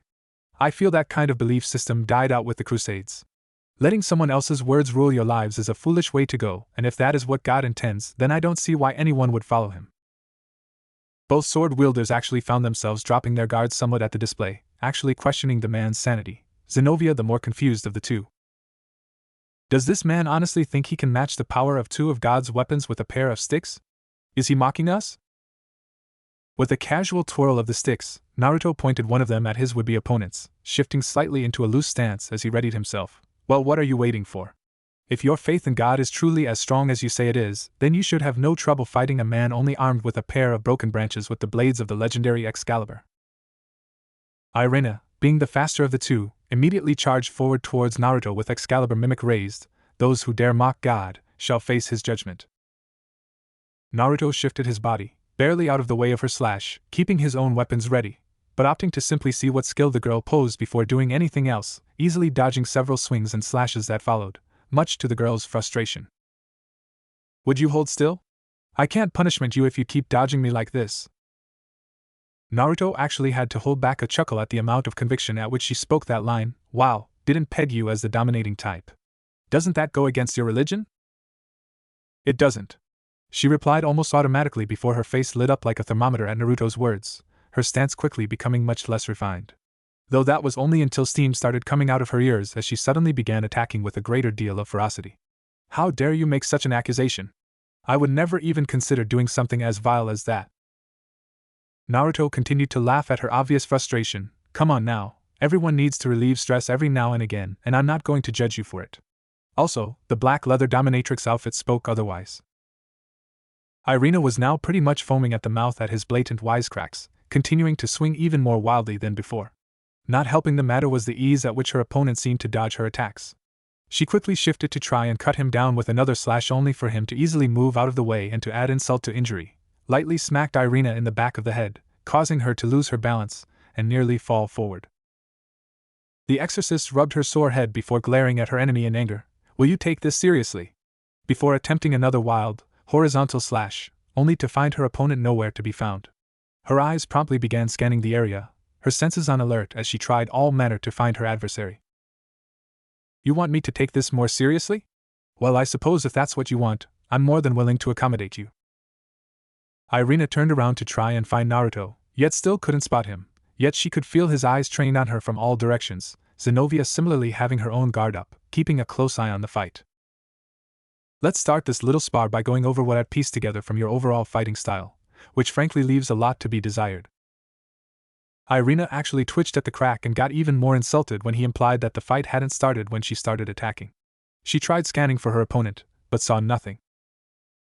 She flinched as a finger lightly tapped her shoulder. "Found you." Quickly reacting, she slashed in the direction, only to find she'd hit nothing but empty air. "Your weapon indicates that you favor a more speed-based style of combat, relying on combination of your agility along with swift and precise strikes to bring down your enemy.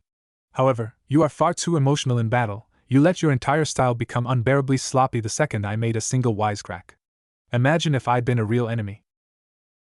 2 more hits struck Irina on the shoulder as she continued to try desperately to hit him, or rather hit any hint of his presence. Her movements began showing her desperation and paranoia was gnawing her mind. Zenobia meanwhile becoming increasingly impressed with how easily the man was dominating Irina in spite of her speed and technique, which is truthfully better than hers. And let's talk about Excalibur Mimic for a second. I don't deny that someone with a powerful weapon like that can be a force to be reckoned with, but only if they know how to use it properly, something you clearly don't know how to do. Your sword is the blade of mimicry, meaning it can shape-shift and give you an incredible range and extreme adaptability, potentially allowing you to manipulate the blade only limited by your imagination. Just thinking of the possibilities such a blade can offer is staggering. You can turn it into a Zweihander, then a mace next, or even a spear depending on the situation, and yet. Irina didn't even have a chance to react as she found herself struck in the abdomen by a particularly strong strike that sent her skirting across the grass before her body stuck against a tree. As she lurched, she didn't even get a chance to fall, as a sharp tugging sensation was felt on her scalp. Her head turned and her eyes quickly widened as she looked and saw the source of her pain. Her twin tails, something she prided herself in, were currently pinned to the tree. One of the 2 makeshift weapons her opponent was using had embedded both into the tree by her hair bands. How a flimsy branch can pierce such a thick trunk, she didn't know. Before she could ponder upon it, she felt another pressure on her body, specifically the throat. And thus we come to realizing my point. Irina turned her eyes, without moving her head, to avoid the pain of pulling out her hair, finding Naruto's other branch placed at her throat, pointing directly at her artery where a strike could be fatal. She knew that her opponent was faster than her, and based on how she was pushed quite far back earlier, possibly stronger than Zenobia, which means that he could easily pierce her throat and not even Zenobia would be able to stop him. Knowing that fact, her heart nearly stopped and her spine shivered as she caught her opponent's cold eyes. Naruto looking upon her with a calculating gaze that actually made the girl shrink, making her feel like she was back at the institute where she was suffering before Griselda's hellish and brutal tutelage, only 10 times worse. Never did she think that a piece of wood could have been a threat to her life until now, and based on the look on the man's eyes, he could easily kill her at the slightest whim, and she could not do anything about it. Had you utilized Excalibur Mimic's shape-shifting, you could have reformed it into a long metal whip to cut down the trees around us to extend your range and hit me, or even turn it into shorted blades so you won't be limited with the space and even use it for defense if need be. That weapon has few limits regarding shape and size. All you have to do is think. See what I'm getting at? He grinned good-naturedly, though his eyes contrasted it with its frigidness. She didn't respond, too frozen in fear to even think of formulating a reply. I said, see what I'm getting at? Impossibly, his grin seemed to get larger, and her breath hitched his eyes. The young teen only nodded in response. It was pathetic, how subdued her stance was, or how she shook and flinched at every perceived movement. Even Zenobia, who was also frozen at the sudden situation, was a bit surprised at sheer terror prevalent on her companion's feature. Naruto then proceeded to pat her head as if she was some stray, which caused the girl to jolt in response. Good girl, just keep that in mind the next time you fight. May end up saving your life in a situation far less unforgiving than I am. He proceeded to remove the wooden weapon from her throat, and he turned his attention to Zenobia. Now then, I believe it's your turn. Care to see how your Excalibur destruction matches up to my deadly stick? He mockingly did a few skillful spins and twirls with the stick to add emphasis. Hey, wait a minute, aren't you? Irina, who had her hair stuck in the tree, began to complain. Yes?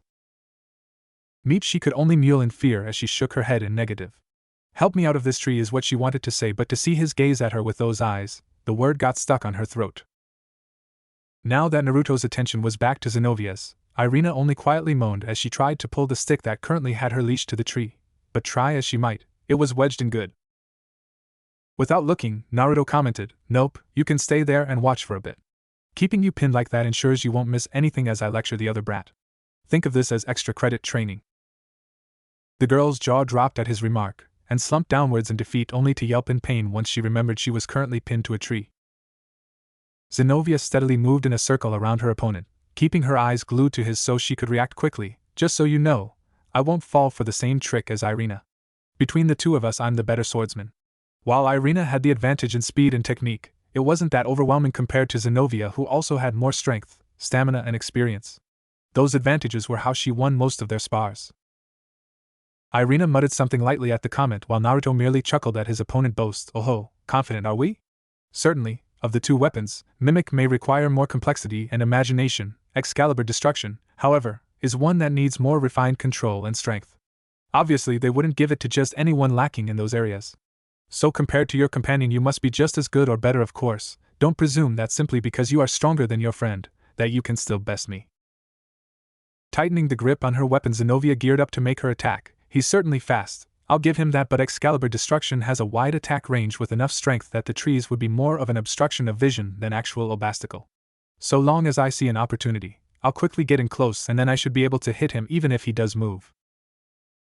Promptly focusing energy into the blade, the exorcist made her way towards her opponent, who was still spinning his own makeshift weapon, now opting to simply balance the piece of wood on his finger, yet it still spun like a helicopter blade.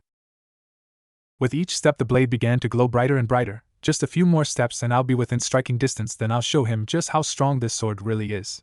He will regret underestimating me. Now, once she saw that Naruto was close enough to be in her attack range, she immediately leaped forward, making sure that her reach was long, that even if her opponent jumps back, he would still be at least gravely injured. She smirked in victory as she swung her sword horizontally. "And now, taste the power of God's wrath," she bellowed. As the blade neared its target, Zenovia could only watch slowly in fascination as the stick Naruto had been spinning immediately stopped its rotation as Naruto firmly grasped it in his hand, looking her dead in the eyes with the same cold and disappointed look he'd given Irina.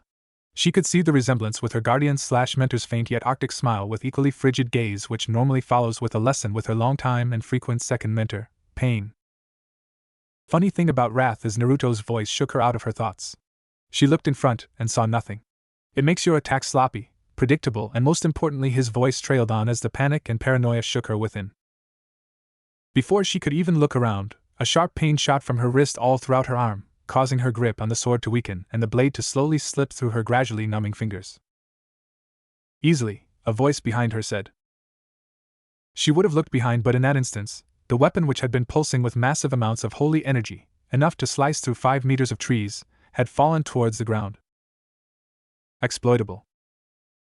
To Zenovia's immense horror, a powerful light was released, as the energy unspent in the unfinished strike was discharged in the ground, causing it to rupture and dirt to fly in every direction. Zenovia herself was flown backwards into a nearby tree.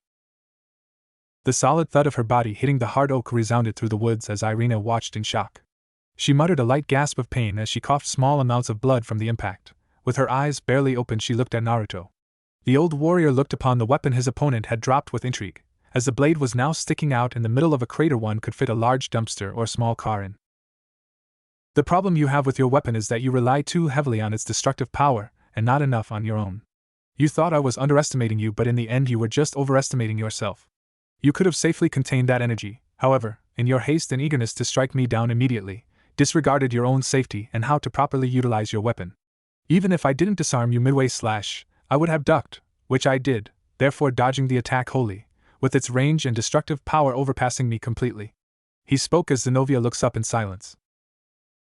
He continued, "You wield a massive blade, which means the build-up speed of the attack is noticeably slower without the use of gravity to accelerate, which is the standard strategy with heavy weapons such as yours. If you did a downward slash, then even if it misses, it could have damaged me in the same way you were. being thrown back by the sheer destructive power you put in your own weapon. The reason I was able to defeat you here was because, while your sword was stronger, mine was quicker and more maneuverable. There is also the fact that since the start of our little lesson, I can already see the end result. I knew exactly where to strike on your arm to turn all that power against you, and that was all that was needed to defeat you. He knelt down to her level as Zenobia listened to his every word in daze. You have a legendary weapon only a few has the honor to wield, and yet you held on it as you had held on your faith, completely blind, controlled, and guided by it. Take that away and all, even yourself, would see how blind you truly are, and that in and of itself is why you should never rely on a weapon alone. He raised her chin with his fingers as he lectured. You must be the master of your weapon, never allow the weapon to master you. Don't just follow it, hear it so that you may understand it. Don't just control it, work with it so that the sword may trust you as you would trust it. Do you understand? He asked Zenobia with a smile to which she just dumbfoundedly nodded. Both Zenobia and Irina couldn't even think straight, as they tried to comprehend what had just happened. The two of them had come to Japan armed with some of the strongest weapons in history, fully confident that they could handle any challenge that came their way, even the supposed fallen angel thief. After all, they had eliminated their fair shares of those angels that fallen out of God's grace. But less than a few days there, this stranger, with nothing but a pair of ordinary sticks, managed to humiliate them despite their training, talent, and more importantly the legendary Excaliburs the church has bestowed upon them. More than that, he'd done so with such ease, and that was what truly unsettled the girls. They had fought against masters before, Griselda more than others, and had been defeated by them many times. Yet there was something different about this man, from his posture, to the very aura he emitted. They wondered how they didn't pick that up from the first time they met. It wasn't magical power nor spiritual power. It was clear he possesses power beyond them to the point they couldn't even see the bottom of that endless pit of pure martial prowess. It wasn't a type of energy, but more like an aura of experience and proficiency. It was as if he was on a completely different plane of existence from even their mentors, top exorcists of the whole church from every branch and order. Jay, just who are you exactly? You know more about combat than you let on, as simply the fact you know what the Excalibur fragments are proves you're no ordinary man. So answer me, just who are you? Zenobia stuttered out in demand. Naruto merely looked at Zenobia with a casual glance, before looking at Excalibur destruction. Without even hold back, he wrapped his hand around the blade and Irina and Zenobia's breath hitched. Like King Arthur before him, easily unsheathed the mighty sword from the earth, unburdened by its weight or power, both girls only able to look upon the majestic sight in shock. With a few test swings, Naruto looked upon Zenobia, with a gaze that told her all she needed to know. Let's just say I'm an old soldier who's seen more combat than anyone ever should, and I try my best to prevent pointless bloodshed if I can. And passing on a few bits of information as well, just to help from time to time. As he spoke, he tossed the Excalibur back to Zenobia, who managed to catch the sword by its handle as Naruto walked up to the two, focusing his gaze on Irina, who shrunk under his stare. Without a word, he easily pulled his other makeshift sword from the tree, allowing Irina the freedom to fall to her knees and let out a breath she didn't know she'd been holding. Naruto promptly began walking away, either girl able to get a single word out. Thankfully, Naruto was able to let out some parting words. Don't be too discouraged, you are both perfectly capable swordsmen for your age, and trust me, I've seen worse, far, far worse. You can only grow from this experience, as you should. Every defeat is a lesson, another step to attain victory, unless, of course, when you either fail to learn from it, or while you die, just remember what you learned here today. He stopped walking for a second, with Zenobia actually attempting to stand and trying to find some words to say to the ancient warrior, yet couldn't. Her thoughts also quickly died as Naruto turned his head, revealing a bright and radiant smile on his face, completely contrasting his serious and cold demeanor from before. It was an honest pleasure meeting you girls. I've been having a somewhat tiring day, and this was a pretty fun way to entertain myself. Hopefully we can have an actual fight after you've polished your skills some more to the point where you could actually hold your ground. I'd be happy to give you another lesson. Till then, Ja-any. In a single red flash he was gone, leaving the two girls frozen in place, unable to say a word to each other. Zenobia, however, who had managed to stand up prior, now found her knees quaking and quickly returned to the ground, feeling as though a massive weight had been pressing down upon her. A mixture of fear and awe was pulsing through her body as her heart was beating faster. Those eyes, it was like staring into an ancient text. Inherent wisdom and power beyond comprehension, hidden behind a simple visage. Looking at the area in which the warrior once stood, Zenobia unintentionally tightened the grip of her sword, with its blade glowing brightly again. Those were the eyes of a true master of the blade. One for whom the sword is not a weapon, but one with them, as if their very soul was that of swords. To receive even a praise from someone like that is a great honor. Using her sword, the exorcist managed to stand again, despite her legs still shaking, Irina similarly managing to rise again. We will meet again and I will take your words to heart. Quickly turning her attention to Irina and adopting a deadpan expression at the sight of her partner now gently stroking her hair as if it were an injured pet. Sadly, it seems Irina might have missed a little bit of your lesson, master. She quickly shook off any shame she might have been feeling and grabbed the pigtailed exorcist by the collar of her bodysuit. Eep. Hey! Zenobia, stop that, you're choking me, Irina complained. We've spent too much time on this distraction, we need to start making real progress and gather some intel on the stolen Excalibur fragments. Irina quickly managed to pull herself free, pouting at Zenovia's violent display. I know, but first can we stop by my old friend's house? You promised we'd do that back when we first got here. After what happened with the painting, you really expect me to let you guide us into another misadventure? Hey! You made the promise before that happened, and that's not the point. Anyway, this'll be different. I know for a fact Issei still lives in the same house as he did when we were still kids, so we can't possibly get lost. That ditzy and airhead face could have fooled me, she thought, and yet I'm still not even remotely confident in your directional abilities. Too bad, you promised me and swore to God you'd honor that promise, so we're going and that's that. Zenobia actually had to keep herself from swearing at the mention of that promise, while Irina smugly smiled at her apparent victory. If there was ever a time our most benevolent God would give me a chance to break a promise said in his name, this would probably be it. Zenobia thought as she asked her companion, does he even remember you? Of course he will, Irina pondered, well, probably. Zenobia paused, incredulous look on her face. Probably? Well, when we were still children I used to be more tombish. What? Scene change. After his encounter with the two exorcists, the horseman saw fit to remain in the woods for a few days, comfortable to sit and wait for Ophis's next order. He knew she'd come eventually, and until then he was content to simply sit and wait. Those girls really were a pleasant distraction, certainly more enjoyable than meeting with Famine and that Gremory girl. Then again, so was Custer's last stand, a brief bit of entertainment.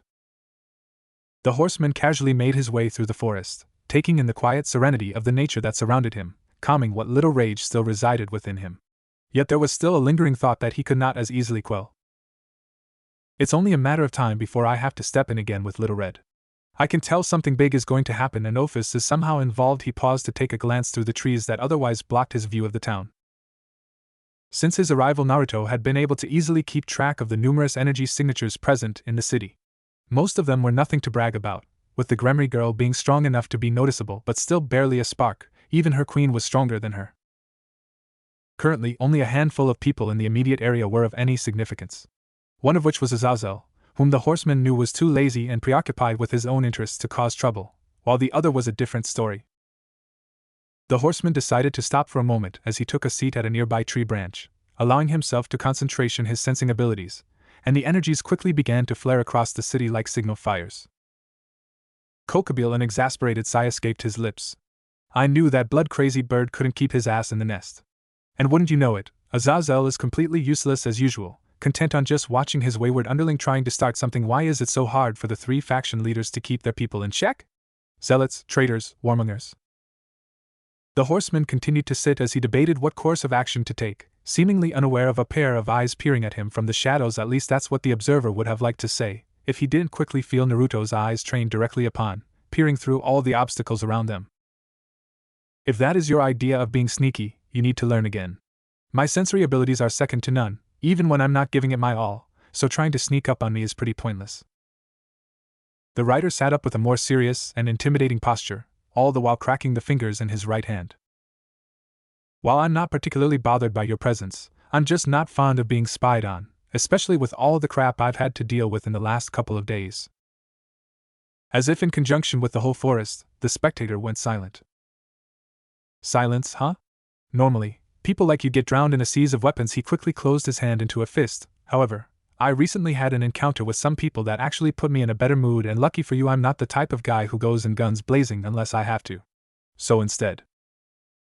In a split second his fist was raised, and before the observer could blink his hand proceeded to shift forms into what appeared to be orange smoke, which blew by the foliage the stalker hid behind. The cloud quickly engulfed the plants, and Naruto himself watched as they rapidly began to shrivel up and die. With a quick flick of the wrist his hand promptly returned to its original shape, as he gazed into the smoke. That's Agent Orange, in case you're wondering. Nice little chemical defoliant the US used during Vietnam. cleared entire forests with the stuff, and that's without giving it a little enhancement. The unfortunate foliage that had been hit by the cloud quickly withered and rotted instantly as the cloud hung over them. What few trees remained standing now resembled twigs, barely able to hold their minuscule weight, as the clouds slowly dissipated. Naruto briefly looked over the destruction, with a hard gaze, a weapon that, with enough quantity, would be capable of wiping out entire ecosystems in minutes. Not something I'm crazy about using, but it's good for playing hide and seek. His eyes quickly darted to another nearby tree where the spy had retreated to. Of course, there were more useful, or even more destructive way of rooting the rat out. But he opted for the quicker and more subtle method that didn't require making the landscape resemble the Western Front. His hand quickly turned into its gaseous state, ready to fire again at his spy. Now we can play this game of cat and mouse and end up with you being captured and more than a good chunk of these woods being destroyed. But I'm pretty sure you don't want that any more than I do, so let's be civil and talk savvy. There was silence in the air, though he could tell the spy was plenty fazed by his little display if the rustling in the brush was anything to go by. A second later, a black house cat with bright yellow eyes appeared out of the trees, meowing at his presence.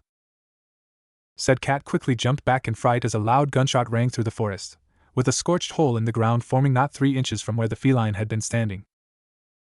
Yeah, a normal cat managing to avoid being gassed by jumping place to place in rapid succession. Don't think you can fool me with that innocent little animal bullcrap. Naruto currently held a smoking, red flintlock in one hand, finger still on the trigger. So how about you stop this extremely poor attempt at espionage, before I decide to test out the rest of the firearms from the 16th century. The cat seemed all too willing to comply. Her form quickly grew in size, standing on 2 feet and eventually formed into an extremely voluptuous woman clad in a black kimono with red highlights, a yellow obi sash and black sandals. Her eyes matched her original cat form, golden slitted eyes. Her long, wavy black hair fell on her shoulder and chest as her tail snaked its way out from under the dress. My, and here I thought you warrior types believed in chivalry. Pointing a weapon like that at a young innocent maiden like me, ufufu, how shameful. She attempted to follow her comment with a seductive gaze, only for her tail and ears to stiffen at the sound of yet another explosion near her feet. The horseman now holding a blunderbuss in place of the original flintlock. She didn't even see him change his weapon. Yeah, funny thing is that whole chivalry concept? It pretty much died out with the Dark Ages. I don't give a shit what gender you are, you pull any kind of crap with me and I'll get medieval on you all the same. I'm not sexist regarding violence. With another flick of the wrist, his weapon retreated into his body. As he stared down the attempted seductress, so did Ophis send you, or are you just following me to test out the whole 9 lives theory? The cat only offered a pout as her response, obviously not happy that her usual seduction shtick didn't work. Ophis was right when she mentioned how trigger happy you are. You really need to loosen up, otherwise life isn't any fun. She leaned forward, showing her very generous bust as she smiled lasciviously. I, for one, know something more fun to do with your big guns, purr. The expression on Naruto's face could only be described as what the fuck, before molding into one of disgust at the mention of Ophis. Enough jokes, what does she want? Her frown turned into a pout as she shook off her playful demeanor. Her expression became more serious. Well, she heard about your little encounter with the Gremory girl earlier. While she thought it was satisfactory for the moment, she had hoped you'd be a little more brutal. I had her entire peerage assault her and threaten to blow her up with a mini nuclear bomb. What did Ophis want me to do? Be like Caligula and force her to drink blood from one of her friend's skulls? The Nico merely shrugged. Well, it doesn't really matter right now, since you've still got plenty of opportunities. In fact, according to one of our insiders, she'll soon be coming to blows with a particularly powerful individual soon. Perfect chance to make an impression. You mean Kokabeel, Mr. I won't rest until my wings are completely drenched in the blood of my enemies.